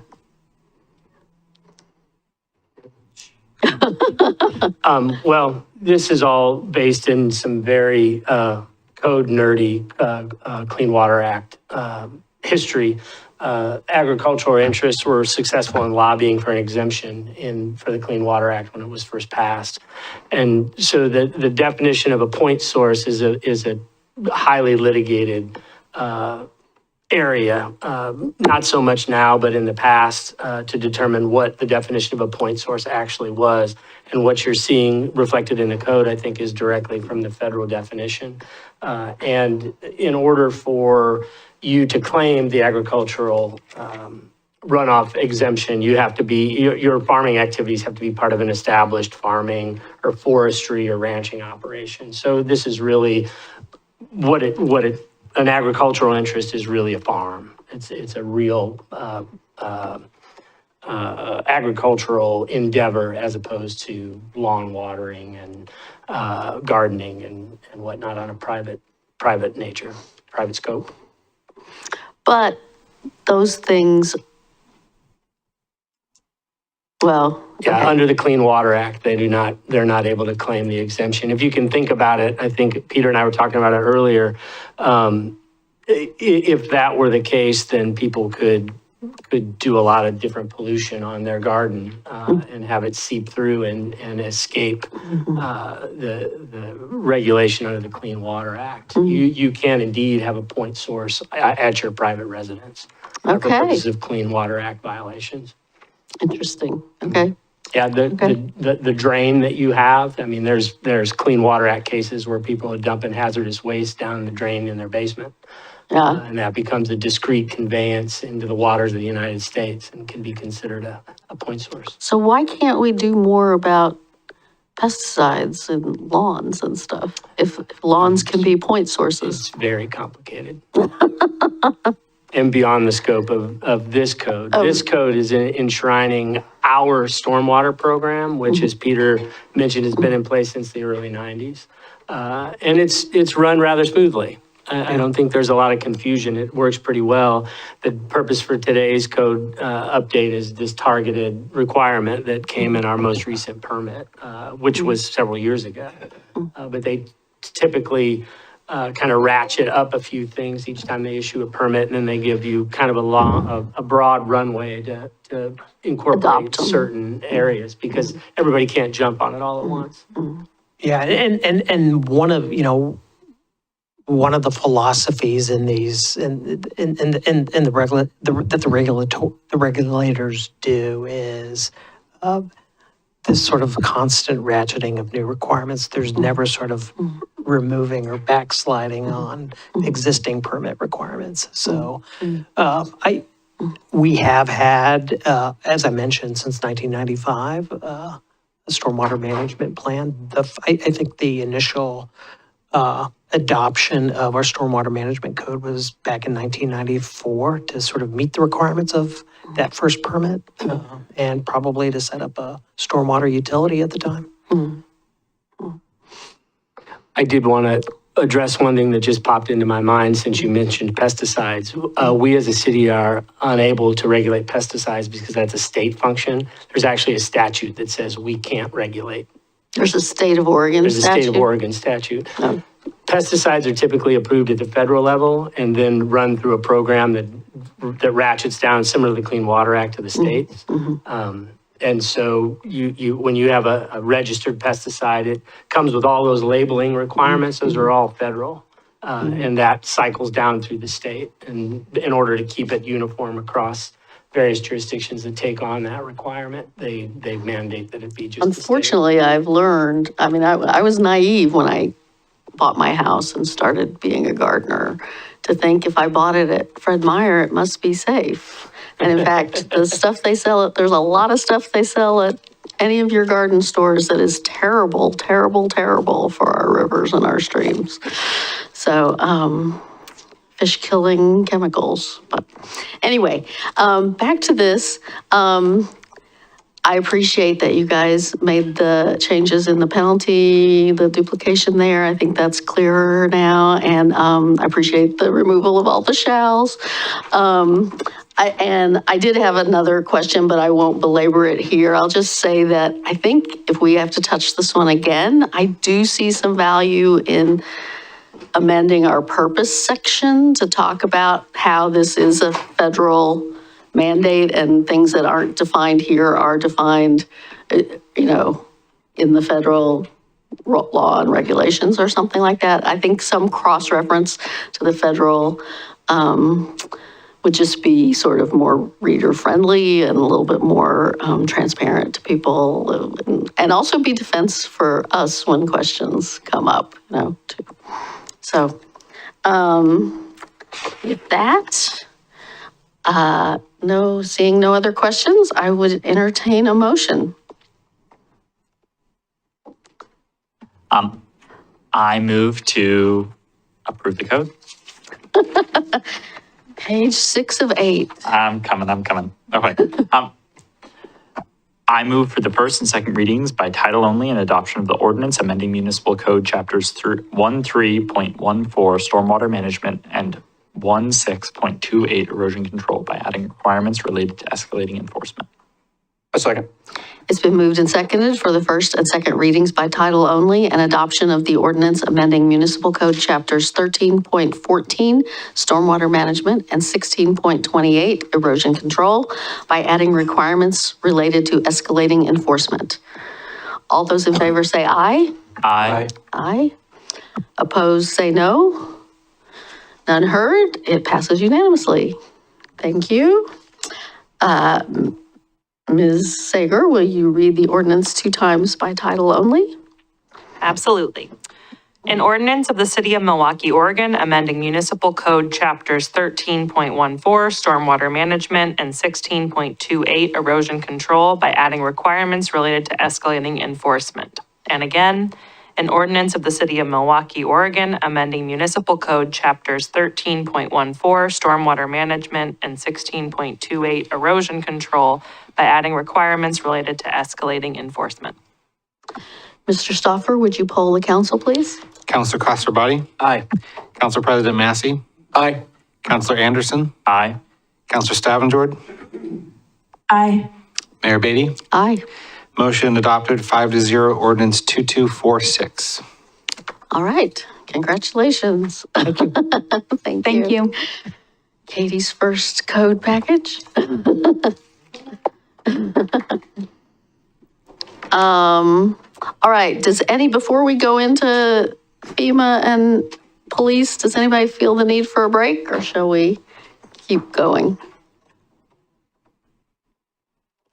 Okay, nobody's clamoring for a break. All right, we'll do, okay, we'll go ahead. Okay, we'll go ahead. All right. Good evening, councilors. Brett Kelver, senior planner with the city. Again, good to see you again.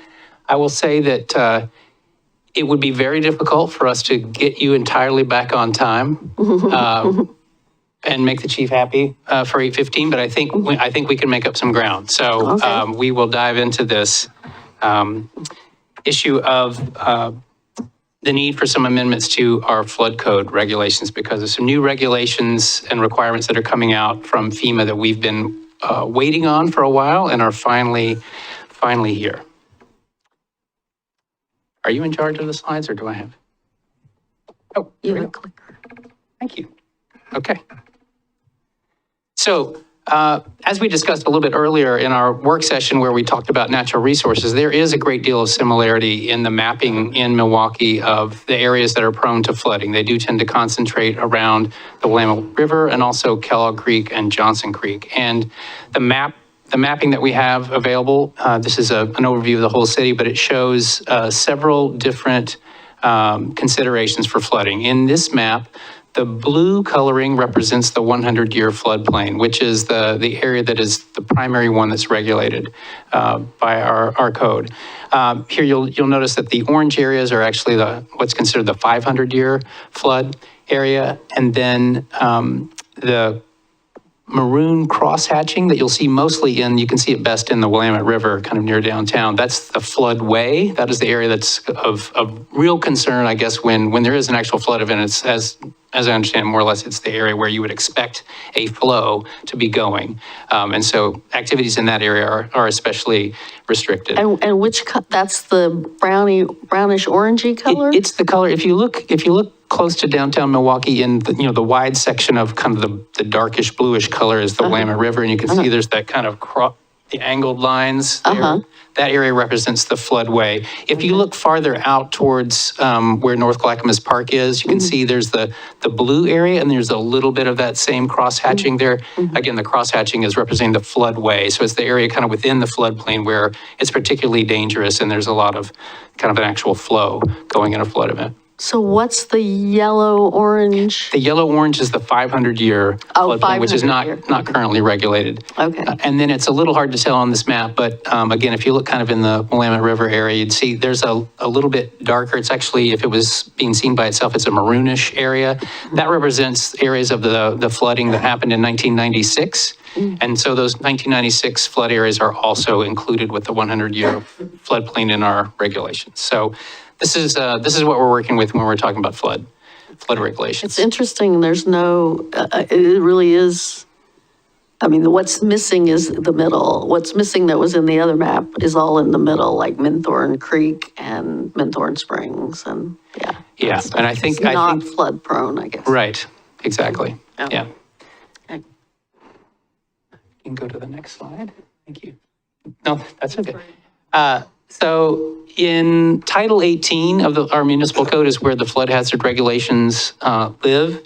And the general purposes of these regulations, the idea is to, where we have existing flood storage capacity, that is areas where flood waters will kind of collect. We want to preserve those, that is not fill them in, because when you do that, it starts pushing floodwater further down the river. This code also includes some requirements for development and construction. The idea is so that new development and substantial redevelopment of property is elevated above the identified base flood elevation, so that when a flood does happen, there's less damage to property and development. And again, in general, the idea is to, these little things that we do at all parts of these flood areas help everyone farther down, up and downstream as well. And so these regulations that we have are the ones that make it possible for the city to participate in the federal National Flood Insurance Program, which makes affordable, federally subsidized flood insurance available to our property owners. So it's important that we stay eligible for that program. So over the last 15 years or so, there's been kind of an ongoing lawsuit involving FEMA and questions about how the National Flood Insurance Program might, and the development that it allows, might impact several endangered species. And so this issue has been working its way through the courts and going back and forth between different agencies. And we've kind of known this is coming, and we have been waiting to see what the details would be about what we're expected to do. And we're here finally. And but we're not all the way there, because there's some finalization that will be happening over the next year or two. But in the meantime, the direction we've been given is that we need to start doing some things to start moving in the direction that we'll need to go with respect to new requirements. And the general principle that has emerged from this lawsuit is a no net loss principle. The idea is that for several key functions of the floodplain, that is flood storage capacity, water quality, and riparian vegetation, projects development needs to show that it is not resulting in a net loss of any of those functions. And our first charge is to make a decision and tell the Federal Emergency Management Agency, FEMA, what we plan to do to respond. And so that's what we're here to talk about tonight. Because it'd be hard to live without acronyms, we have yet another one, PCIM, or as we're calling it, PICMs. These are pre-implementation compliance measures. We have been... That's what they're calling them at LOC and everywhere. Yes. Pick'ems. Yeah. PICMs. And the fun thing is that we're supposed to say by December 1st which PICM we're choosing. So we got to pick a PICM by December 1st. So that's fun to say. The idea is we have three options. We can either elect to prohibit development within the floodplain. We can adopt a model ordinance that's been prepared by FEMA for this, or we can require each individual project to go through its own permit by permit assessment. And we'll just talk real quickly about a couple of these. I think a point to emphasize, and we'll come back and can say it again, is that I think what have become more clear about, and what I'm not sure it operates at a little different level of FEMA, is that to do any of these things, we actually need to take some local action. The way FEMA has talked about this is that as of December 1st, we're supposed to be doing one of these things. And the reality is we can't do any of these things without adopting some ordinances or taking some action. So I think that's gotten clear to FEMA, and we can talk a little bit more about how we'll proceed. But go to the next slide. Two of the options, the prohibition and the permit by permit assessment, are not ones that we're recommending we take action on. Specifically, the prohibition aspect, this may be a really easy way to ensure that there's no net loss by not allowing any development to happen in the floodplain, but it's not a very practical one, and there's not really a lot of precedent for us with this. We have a whole flood code, which recognizes that there are ways to do development and not have some of the impacts we're concerned about. And it seems like this might get us into some legal challenge if we had that direction. And similarly, the permit by permit assessment, kind of, as we're coming to understand these options, it seems like that one might involve a lot more detail and complexity for individual applicants. And so we have been steering towards the, next slide, the model ordinance option. The ordinance that's been provided is shaped a lot like the overall Title 18 regulations that we have. And so there are some spots, FEMA has made it easy by highlighting some of the spots that would be new ones that we would need to incorporate, including those no net loss principles. So there are some tree planting requirements within a certain area. There's some considerations of these fish access and fish egress principles that we would incorporate. And I think as we've become clear about the options, it actually seems like the permit by permit approach and what the FEMA is saying is the model ordinance are both heading to the same thing. They're all trying to get to no net loss. And I think the permit by permit assessment, the structure of that might be something that we actually incorporate into that code because it provides some of the clear steps that an applicant would need to take. So this is the option that we're recommending for the city. And I think this is the last slide. And so December 1st is coming up. We'd like to be able to give FEMA an indication of what we're going to do. And so our recommendation is that we tell them that we're going to work on the model ordinance and get to work on that. The timeline we've outlined for that, it would be coming back to you in early February, your first meeting in February with a proposed change. That would give us time to go through the Planning Commission recommendation process as well. In the meantime, the indications that we've gotten is, we've definitely been in touch with FEMA. I was in a workshop yesterday and another one again today, and I'm getting on the board with questions. It's Brett, City of Milwaukie. Oh, no, so, we have been communicating. Their main interest after December 1st is going to be reaching out to communities they have not heard either a choice or any participation from. And we feel like we have time. There's the time between December 1st and when we would get back to you with an ordinance that could be adopted in early February is a pretty minimal exposure for us. And so that's what we're recommending that you do. And so in the interim, we would be at a prohibition? No. No. Well, unless you direct us to pursue that option, which would involve kind of establishing maybe like a temporary moratorium, which also we can't just wave a wand and do. It might be a month or so before we could get, provide the. So if someone walks in tomorrow with an application, right, you would say, come back in February? Here are a couple things we would say. One, we obviously do have a flood code, and it includes some of these protections, not all of them. And I don't think we could stop someone from submitting an application. What we could advise them is that they might individually run into some trouble or some liability with respect to things that they do and how they might get crossways with the Endangered Species Act. And so we would maybe advise them to take a break, and wait until we're all back online in February. But okay. Would you be able to speak to how it would or wouldn't impact development at Coho? I can speculate a little bit. I'd love to do that. But based on what I'm trying to understand with this, so one of the principles is one that's already incorporated into the flood code. This idea of no net loss of flood storage capacity. That's already something that development has to do.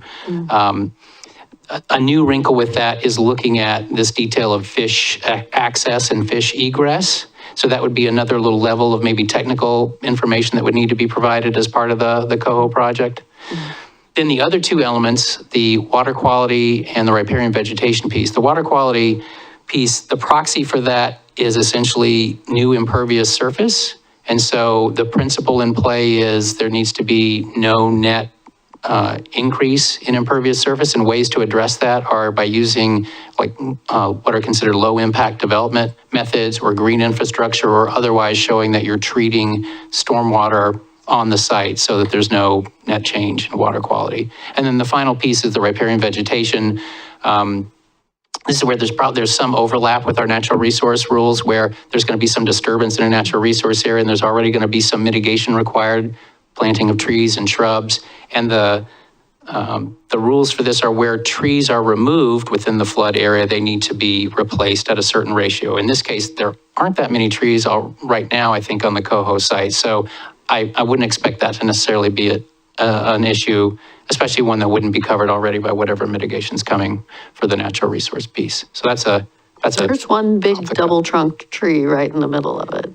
I mean, there's not a lot of trees, but there's one pretty big one, and I've heard people express sadness about losing that. But so are you saying the process that we would have to review Coho again? Because they've been going through a process with FEMA themselves. And that's not going to resolve these questions for that property? Right. As I understand it, the process has been happening with Coho right now involves adjustments to the map, to the flood map, because that project is based on a lot of fill, bringing fill into the floodplain area. And so I'm not that familiar with all the details of it, but they're working with FEMA to kind of update or correct the map based on what they're proposing. But I don't think that gets at these other elements. Oh, wow. Okay. So, and the way that would, I think it would be, even if we didn't have to do what we're talking about here, when the building permits for Coho come in, that's when we apply our Title 18 flood regulations. And so they would at least be having to go through the exercise of showing there's no net change in terms of cut and fill and that kind of thing. And these other couple pieces would just be a little bit of an extension of that. I know whenever Joseph publishes the great What's Happening in Milwaukie developments, the first thing I look for is what's happening in Coho. And it's been so long since we first had that project announced in the city. So I do think about how important it is that we get the timing of this code right so Coho doesn't face more delays. But I also don't know what the process is exactly for taking the model code and fitting it to Milwaukie. So.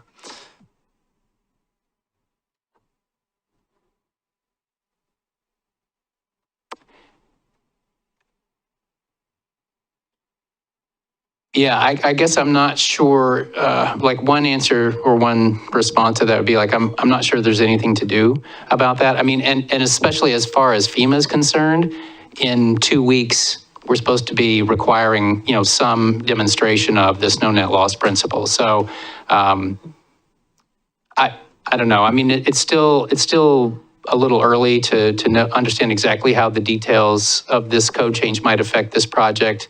Yeah. And I just say this to say, to me, it makes sense that we adopt the model code and we do so in a timely fashion so we don't see more delays on Coho. But it seems like Joseph says more. Yeah. I don't have to. I was just here going down the Coho path. I mean, I get the sense that, they're still waiting on their CLOMAR. They're still waiting. Yeah, FEMA's asked for additional review of upstream impacts.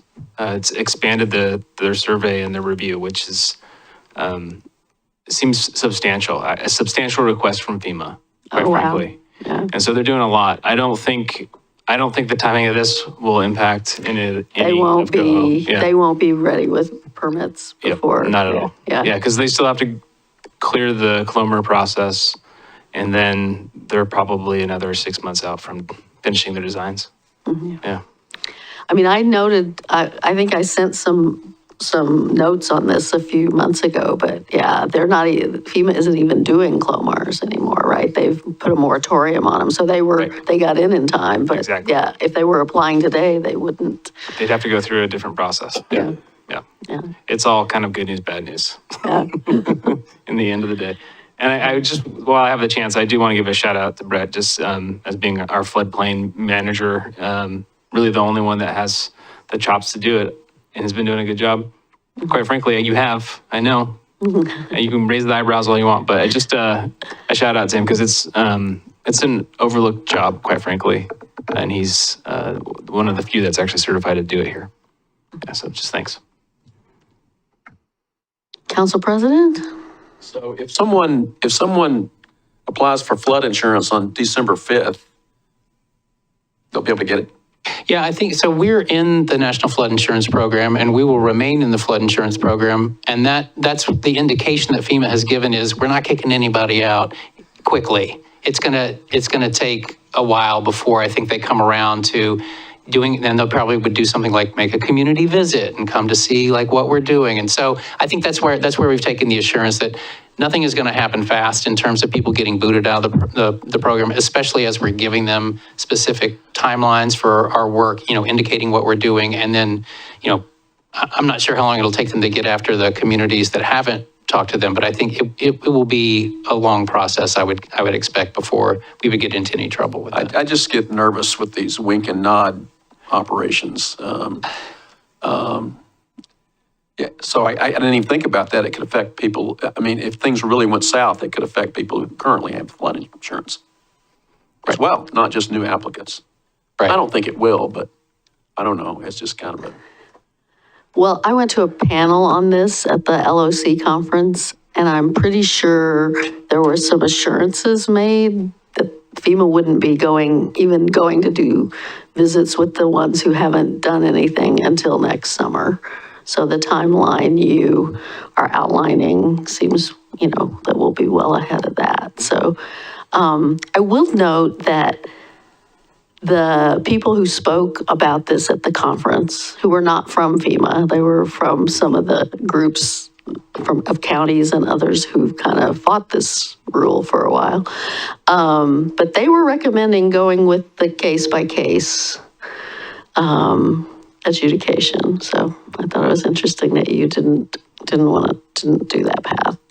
Can I just say this got a little clearer for me today with the workshop I was in earlier today, that it does seem to me like the permit by permit assessment, the examples that we got in the workshop today, is a really good structure to, I think, elaborate what is not spelled out very well in the model ordinance. I mean, when FEMA points to the model ordinance and says, we think this is clear and objective, we think this, if you do this, you'll be compliant with the ESA. When you look at the actual language, it needs some more spelling out. And I think in a way, the permit by permit approach is part of it's almost like if you were trying to do a handout for how to do this, you'd say, this is our ordinance, this permit by permit kind of structure that has been outlined, this is what you're doing. This is what the model ordinance should really be spelling out. So in a way, I think that it kind of incorporates both.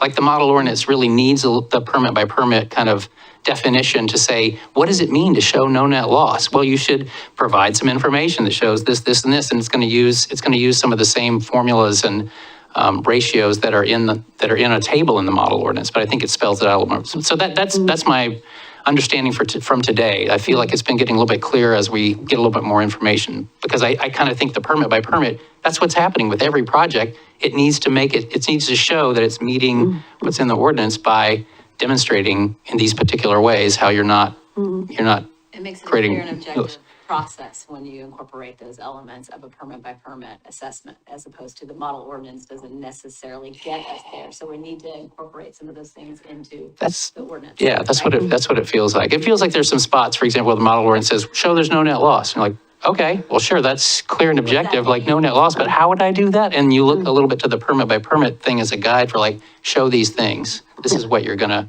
use to document. So Okay. that's my thinking on it. Okay.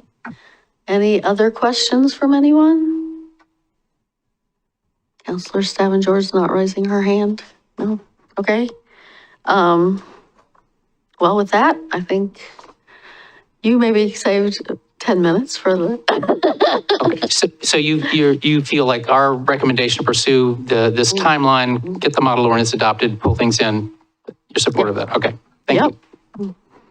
Yep, sure. I think I would like to take a 5-minute break before we go on to the rest of our agenda. Yeah, let's take 5 minutes.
Okay, we are back on the record.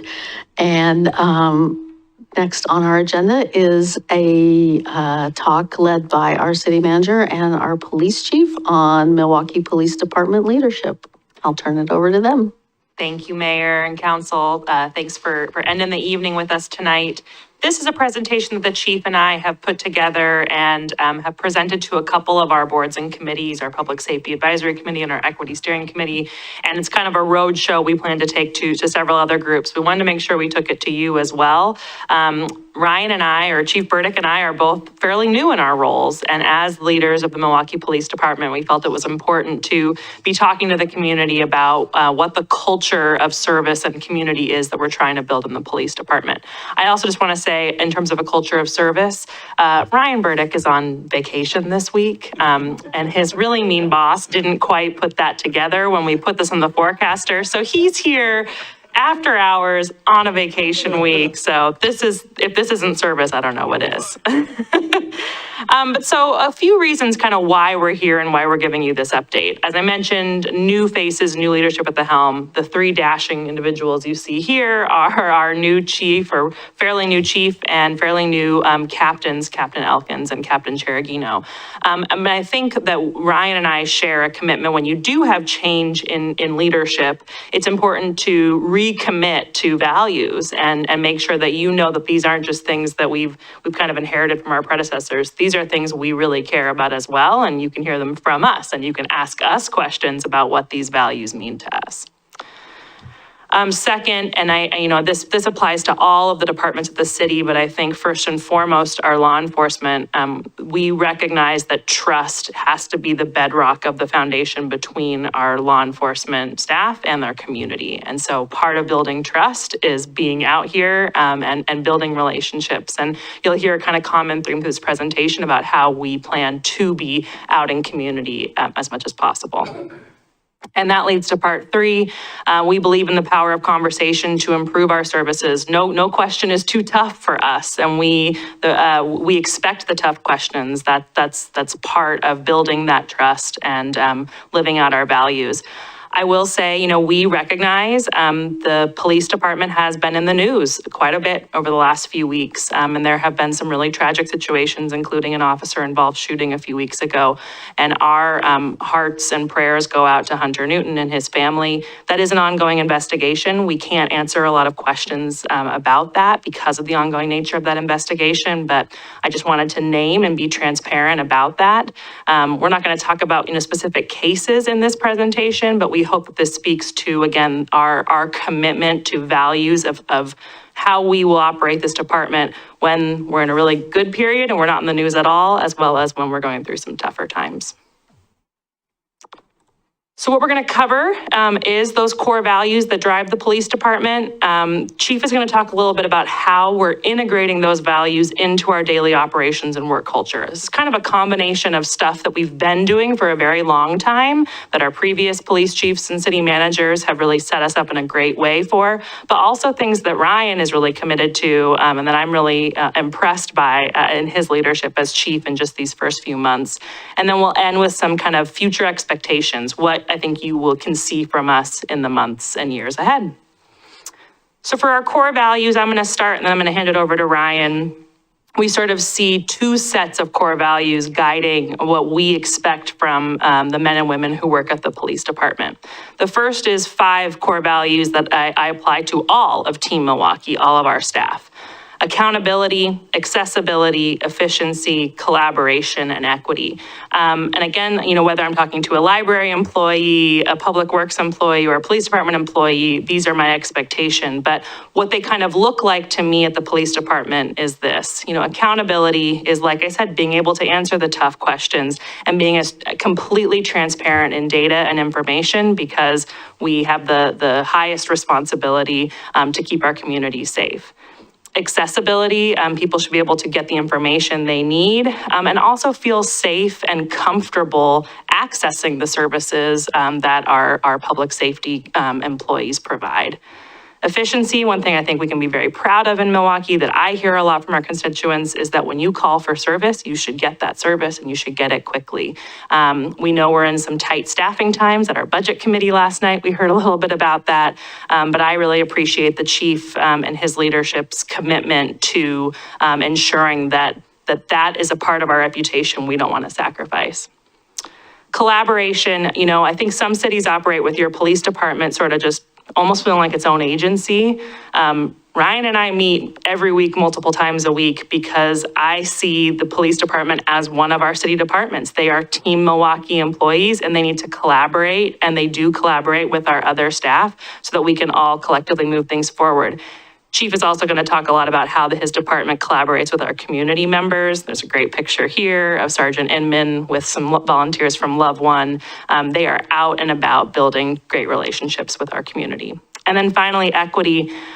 We need to recognize that police departments and governments in general have played a role in exacerbating disparities and inequities in our society, and we need to be an active player in righting those wrongs and addressing those disparities. And I am just so honored to work with a police department that's not afraid to have those conversations and to walk the talk on equity. So Ryan, I'll hand it over to you to talk about the police department's additional specific values. Thank you. And thank you, Mayor and Council. So for integrity, the officers are going to do the right thing. They're going to uphold the highest ethical standards, being honest and transparent and accountable on and off duty. Impartiality, that we're going to treat everybody equally without bias or favoritism, apply justice fairly, and that everybody's treated with dignity and respect. Reliability, officers are expected to be dependable, on time, respond effectively to emergencies, and make sound decisions under pressure. Compassion, while enforcing the law, to show empathy, understanding, and the recognition that we're not seeing people usually on their best day. And these are some of the values that we're trying to instill and reinforce for a professional, ethical, and community-oriented policing approach. So now we're going to talk a little bit about how we're living out these core values. And so Ryan's going to talk a little bit about how we're doing that through recruitment and hiring at the department. Recruitment has been a challenge for not only our agency, but pretty much all agencies in Oregon.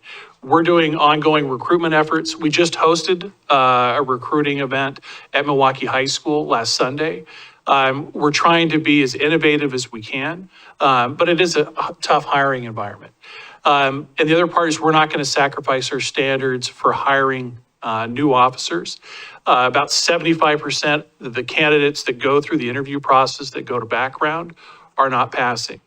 One of the things we're very intentional about in our interview process is when we talk to candidates, we say, we want you to do police work and community work. And if you're not interested in the community side of it, we're probably not the right fit. So we are looking for a very specific type of engaged officer and to hire the best staff we can. For lateral hires, lateral hire is somebody that's already certified as a police officer. They've been working in the job. We're trying to leverage our relationships, but again, we're not going to sacrifice our hiring standard to bring just anybody into the city or our police department. And I just want to give, again, Chief Burdick credit. Recently, we had a lateral officer opportunity, and it was the chief who kind of made a few phone calls about that person, found a few kind of disciplinary things in their record that, I think there's been a lot of pressure to fill these FTE, and the chief said that doesn't meet our standards, and so we will pass. And that's the integrity that I really admire in Ryan. Can I ask, when you say a lateral is, already certified, that means in Oregon? Can you hire a lateral from Washington or Idaho or? We can take an officer from out of state. There's a specific training that they would attend through the State Police Academy. It's like a 2 to 3 week equivalency course for Oregon law. But there is the ability to bring an out of state lateral police officer onto the department. And then in terms of future plans, I think when we first gave this roadshow, the big hiring event was in the future, but I think it just happened. It is. So there's two kind of standardized testing for entry-level police officers, this national testing network, and then public safety testing. Most candidates go through the NTN or national testing. Public safety testing is what Washington State candidates use for the most part. And so we just hosted one of those processes with the hope of trying to not only host interviews, but to reach out to some candidates and to hopefully get some interviews started and to bring on some additional talent. So we're trying to be innovative. We also have 3 background investigators for a department our size. That's unusual. And what that allows us to do is when we get a candidate, we can be fast because the candidates that there's a lot of competition. And so you need to be very quick once you identify good candidates to hire. Background investigators are outside contractors or they're on your staff? So a combination. We have one sergeant or one captain that retired and we brought back as a sergeant to help train some additional sergeants, but some staffing shortages. He's working the road, but he was working in a background capacity too. But we have a retired officer and a retired captain for Gladstone Police Department that's doing backgrounds for us. The next way we operationalize our values is through training. So just an idea, so the basic police academy is roughly 16 weeks. And then we have a 5-phase field training program that's another 16 weeks long. And then we're trying to be innovative where we have some online training. We're actually recording some of our own training videos. So we're trying to do that and manage all the other things that occur with the 24/7 organization. In addition to that, we have the ability to send some people to different types of training in other parts of the country. We have what's called the Train the Trainer, and there's a de-escalation class where we're going to send our PIO, Sergeant Mark Inman, to California. And he'll go through the training period, and it's sponsored through the Department of Justice. And so he'll be able to attend that class and then come back and train some of our staff. So we're looking for all the opportunities we can to be as up-to-date and to have the highest training and standard we can. And that last point there about capitalizing on our partnerships, which is kind of blocked by some of the captions, I think is again just a testament to something that makes our culture unique in Milwaukee is our officers have built such positive relationships with some community partners that are real experts on things like behavioral health and houseless outreach. We obviously know about Glenn Sakonic, who's on our staff, but our partnership with Love One and similar organizations, there's a real opportunity for them who they have great skills in things like de-escalation and supporting particularly vulnerable populations and can train our staff and support us as we build those skills across our bench. So it's not just in 1 or 2 FTE, it's something that we all can benefit from. And so the last kind of area we're going to talk about as living out our values, or one of the last ones, is in terms of outreach and partnership. I always make too many animations, so I'll just click things through and then let you talk.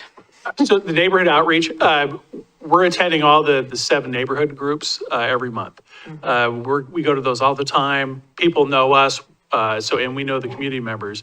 And it's by first name basis, which is ideal.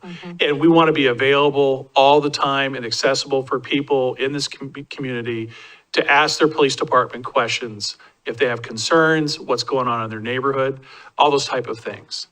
The school partnerships, we don't have a school resource officer right now, but we still have some of those relationships in place. The principal was calling the last Sergeant Mark Inman. He was our school resource officer a couple of years ago. Those relationships are very important. Community support, all the city events, the partnerships with Love One, the Corporal Diffie Fund, those are all events that we're going to be heavily invested in. And then for transparency, we're going to be accessible. Sometimes there's some hard conversations to have, but it's important we have them. It's important that we're available to be asked and to be accountable. And so that kind of leads us to where we wanted to end this evening with sort of some commitments we're making to you. And as I mentioned, this is kind of a roadshow we're taking around. So we want to go to the boards and committees and the NDA so that they know this is our commitment we're making to all of Milwaukie. One thing the chief and I are hoping to start is before our Public Safety Advisory Committee every month, which does take place at the PSB, having kind of a 30-minute drop-in monthly discussions to chat. If people have thoughts on their mind and don't want to do it in a formal meeting or public meeting setting, they can come and meet. Chief, you want to talk a little bit about coffee chats as well? Yeah, so just different opportunities. We can set up like a coffee with the chief opportunity, getting together before the Public Safety Advisory Committee, even considering trying to put together a Citizens Academy.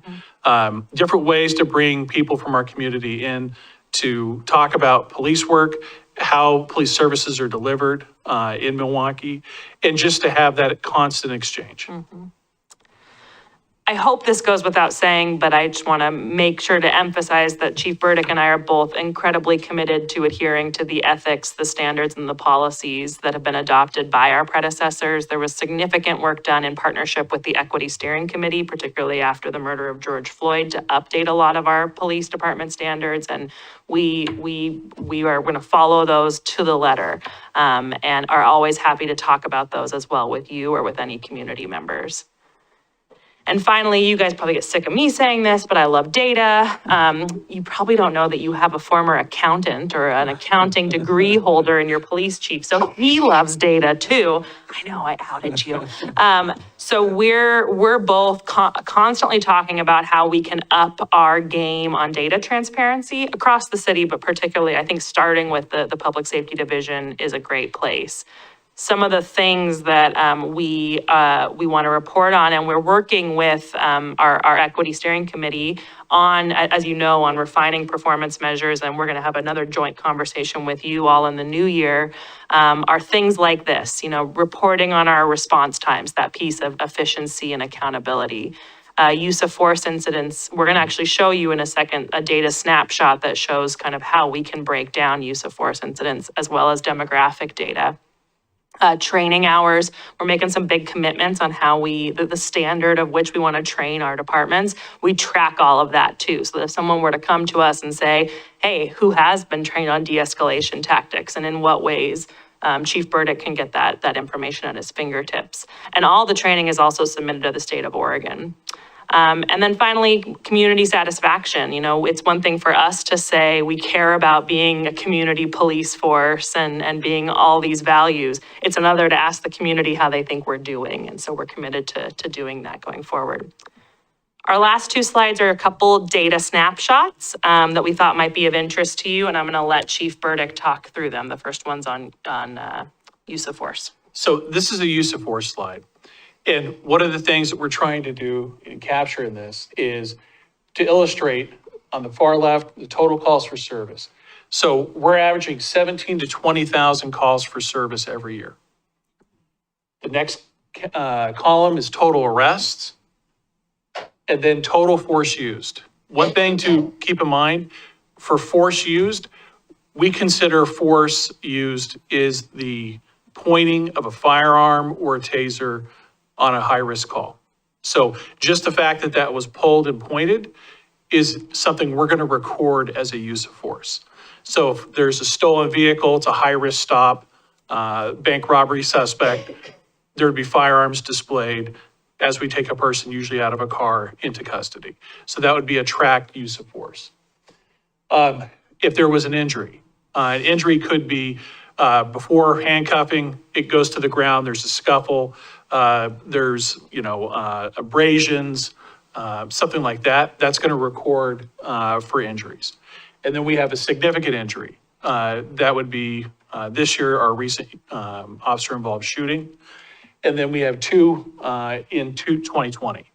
And that was another officer-involved shooting at North Main Village. And then the second incident was a suspect in a stolen car on a vehicle pursuit, and he crashed and the vehicle rolled over, and he was injured in that. So that's just a snapshot of some of the data that we do have. Microphone, Mayor. it's covering up your definition of use of force, but you're saying it just means use of a taser or firearm or It's use or display. display. So it doesn't include restraining somebody with a hand. So it does. So Okay. if we went hands-on with a person, and there was some physical resistance, and we're pushing the hands behind a suspect's back, that would be a use of force. Okay. Something beyond just the normal handcuffing procedures. Okay. And then our final slide is another data snapshot looking a little bit about some equity or demographic data we collect. And so this is roughly 2 years of data, or June 2022 to 2024 data and some demographics. And so we'll do a STOPS presentation, and that's the Statistical Transparency of Policing, and it was through the Oregon legislature with House Bill 2355. And essentially, we're recording on encounters where they're self-initiated by the police, on the demographics of who we're contacting. So, one thing to note about this, and we'll dive a lot deeper, you might remember Chief Burdick was here as he was Captain Burdick, then gave a big deep dive into the STOPS data, which we'll do, but it's really critical data. It's data that we're very happy to and required to by state statute to collect. It is an imperfect data set. It's, we don't verify how people self-identify. This is done by perception of the officer. So the data nerd in me needs to kind of call out that this isn't, I don't want you to look at this and say this is, that there aren't some problems with this data set. But again, it's really critical that we collect it and that we present it. So that was our show for tonight. We are, again, happy to answer any questions. And what I've been saying as we've gone around to NDAs and committees is my goal is you get sick of my face. You always get sick of my face because you see me a lot. But what we're saying to the community is, again, they shouldn't have to work hard to get an audience with the chief or myself. We take this aspect of our job incredibly seriously, and hope you'll hold us accountable to all the values and the cultural elements that we just talked about. Well, thank you. Any questions from anyone?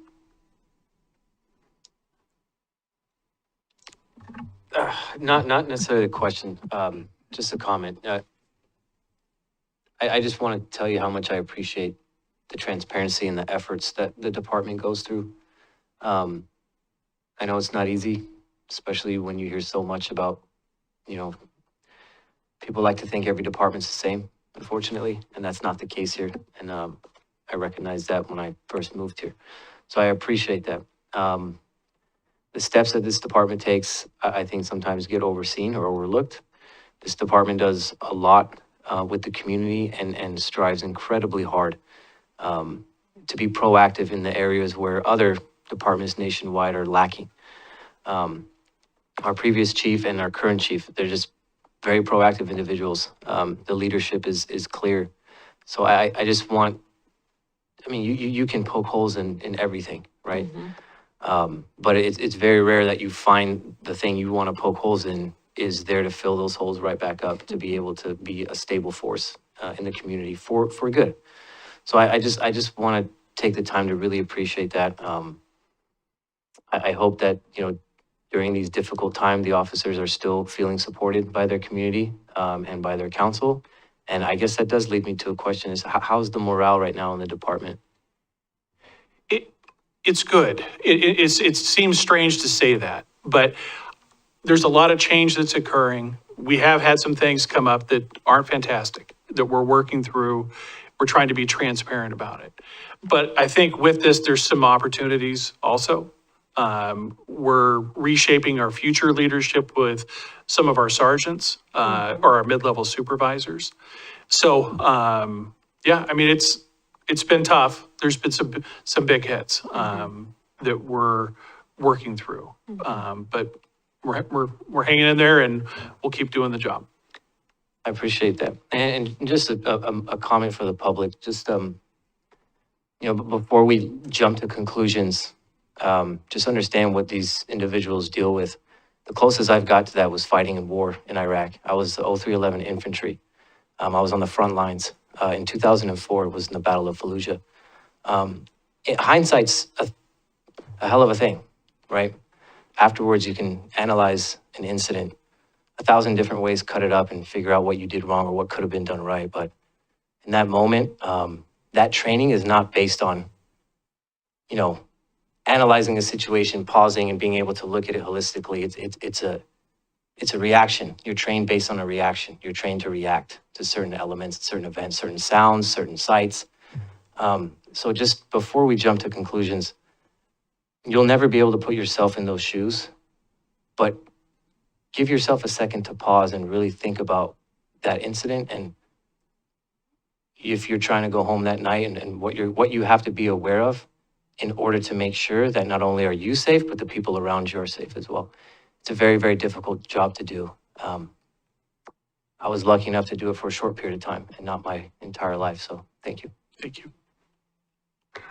Thank you for sharing your perspective, Counselor. I appreciate that. It looked like Counselor Anderson had some comments. If it's okay. I am having some challenges, and I want to, in the spirit of being really candid, just share them with you and ask you some questions.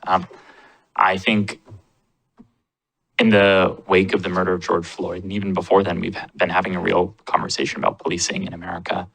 There are people who say we need to defund the police, that all cops are bastards, things that, frankly, I don't find. I think that's not solution-oriented thinking. I don't think that's representative of the officers that we have in Milwaukee, and I don't think that that is something that leads to the type of community policing that we really need to have. I serve in my free time on the Oregon Transportation Safety Committee, and I know early on in that, Milwaukee was one of the cities that had a statistically significant disparity in the way that it did arrests of Black folks. And so that's something that I've seen change over time with our numbers, and it's something that I think is really telling about all the work that you put in. And you come today and you show all of the work that you're putting in equity and community building, and I really appreciate it.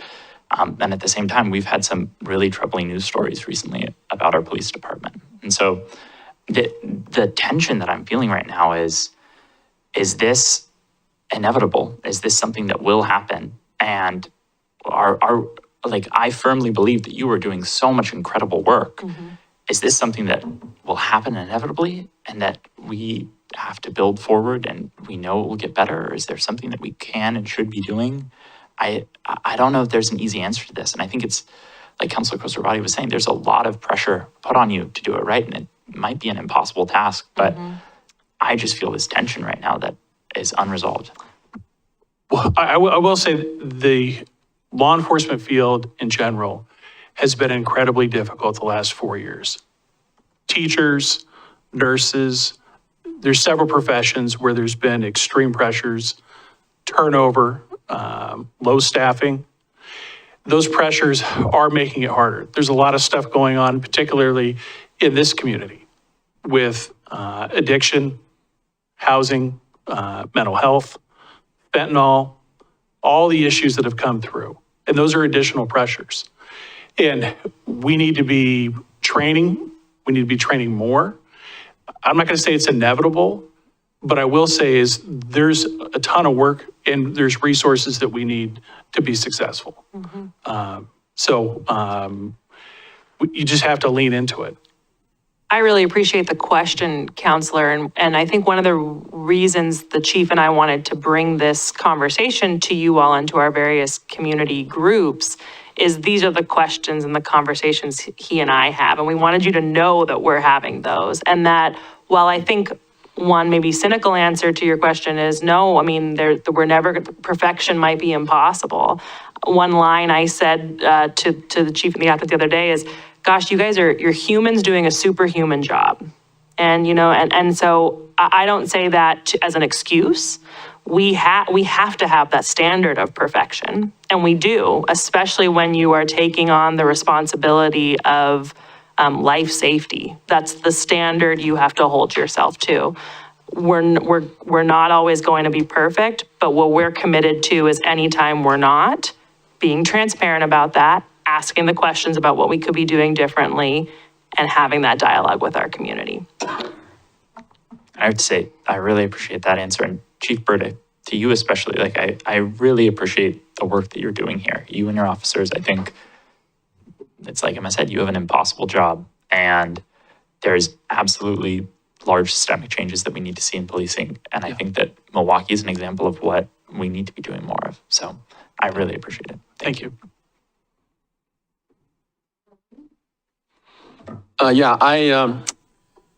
City manager, you're not the only data nerd. I appreciate the data. I really do. I think that there's, a level of granularity even below what we've seen. I think we are collecting that. I was, your predecessors and I had a conversation about that because I think that, there's a lot of rumors, social media statements, that are alarmist sometimes about crime is out of control, something like that. There's crime out there, no doubt.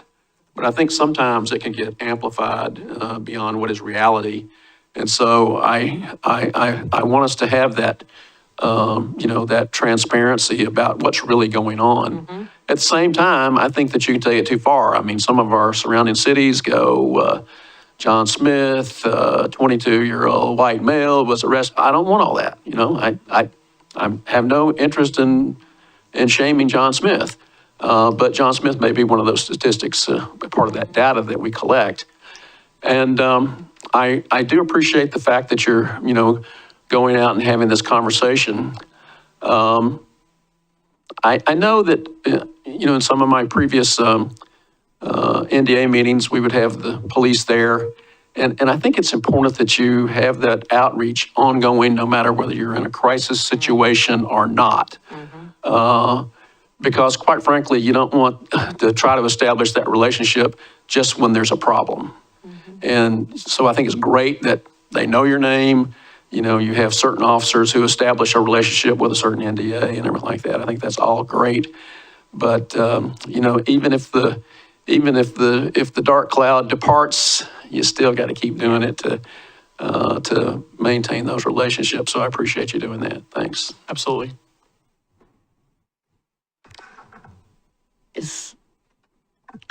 I don't need to, repeat things others have said. I will just say I was a neighborhood chair starting in 2003, and the police were even coming back then. So maybe not every month, but yeah, regular reporting. It's something we've gotten used to in Milwaukie, and I think it's great. And I think, people in Milwaukie, I think, the surveys generally show a lot of support for the police department. And we see the police department at summer concerts. We see them at trick-or-treating, that like the city council, we're standing here and we're like chopped liver. Everyone's going to the police department table and not to us. We gave out a lot of candy. You gave out a lot of candy. I think all of those kinds of things are important community building. And I think the Milwaukie Police Department has done it well and is continuing to do it well under your leadership. So. And I'd add Mayor, all those events, but it's also, they're our most enthusiastic staff at Pride, at Juneteenth, at, our equity and diversity and inclusion focused events too, which is not something you always see in every community. So it's one of the many things I love about Milwaukie. Yeah, one of my favorite photos that I took this year was Captain Elkins playing soccer at Juneteenth with some kids. Yeah. Yeah. If there's no other comments, Councilor Savin-Jordan would like to talk, please. Thanks, Mayor. I just had a couple of comments about community engagement. And I think that community policing really begins with community engagement, and that has to happen way before any unfortunate incidences ever occur in our communities. So I think that the police department does a a good job of getting out and engaging with communities and having conversations. I think that what you're proposing is going to take it to a deeper level of conversation. And I think that that's really important. I also really appreciate that, you know, sometimes when there's an active investigation, it's almost as if nothing else can happen in parallel.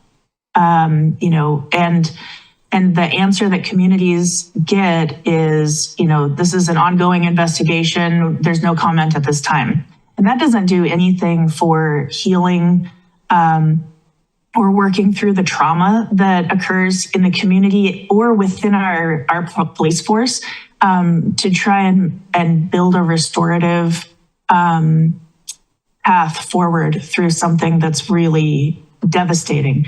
So I know that that's a really delicate line to walk, and I appreciate that you are making an effort to go out and have conversation with community in a timely fashion. You know, and this, while we can all hope that we will never have another unfortunate incident in our community, it's likely that something like that will happen. You know, that's certainly not the same situation, but it's likely that this won't be the last time that we'll have to have a really trusted conversation with our community members. And I really appreciate that there's thought and intentionality that goes into how we build that foundation and how we do that in the good times and the tough times. So I want to also say that I think, well, I'm not actually familiar with the timeline for policy review and whether there's community engagement in that process. And one of the things I was thinking of is if there is a policy on the books around use of force, I would like to know when that is reviewed, what the timeline is for that review, and then the process with which we solicit community involvement in the review of that policy. Thanks for the question, Councillor Stavengerd. And Chief Burdick was around when I wasn't, but my understanding is the last comprehensive review of the use of force policy did occur in, I believe, 2021 or 2022 in conjunction with, I think it wasn't formally the Equity Steering Committee now, that has been chartered now, but it was sort of the precursor of that group. In terms of a more an ongoing cycle of policy review, I'll have to defer to the chief if you know.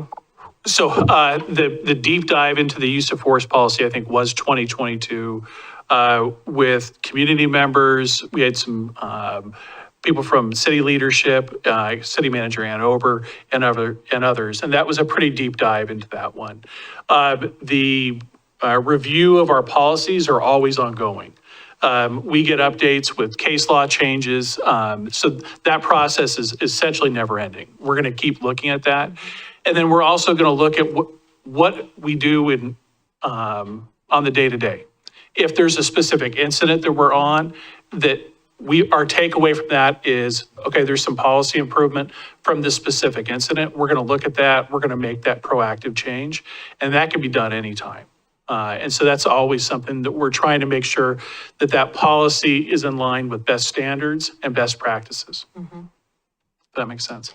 Thank you. Yeah, that makes sense, and I appreciate that. I think for the sake of transparency within our communities, it might be helpful to be able to articulate either an annual or biennial timeline for review, even if those are staggered, because I know it is really intense to try and review all policies at once, but to have something where someone would be able to go to the website and see where we're at in the stage of reviewing those policies and where they can engage, I think would be something helpful to work toward. And then I wanted to just make a mention. I think it's really great to start something like, an academy or some familiarity around, what is involved in the profession of law enforcement.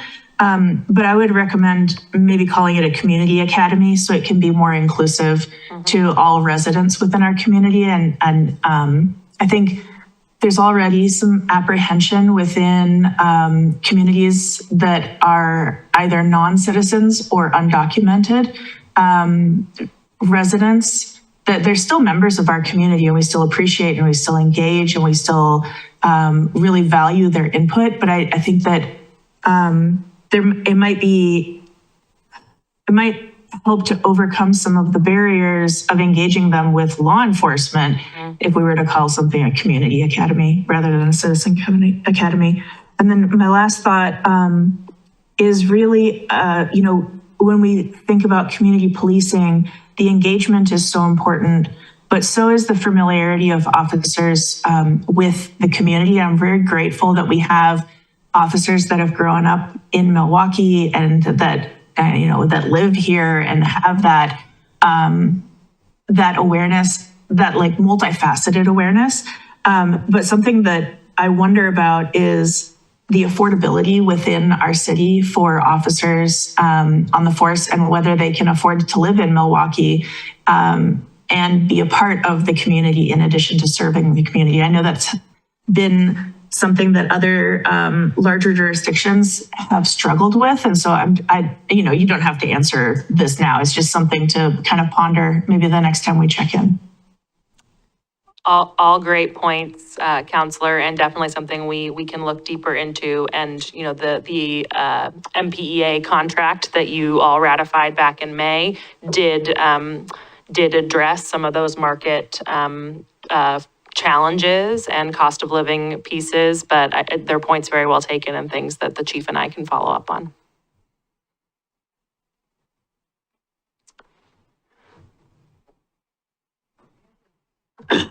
Okay, well, if that is the last of the comments, we thank you for being here tonight and being so available to the community. I might have to come to a PSAC meeting now. Anyway, we covered council reports, I think, so earlier. So we're ready to adjourn, except we are having an executive session after this meeting. So after the meeting, council will meet in executive session pursuant to Oregon Revised Statute 192.6602H to consult with counsel concerning the legal rights and duties of a public body with regard to current litigation or litigation likely to be filed.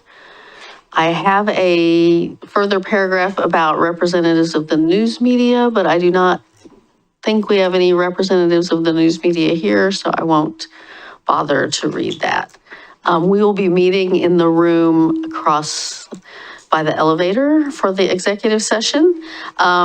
So I will entertain a motion to adjourn.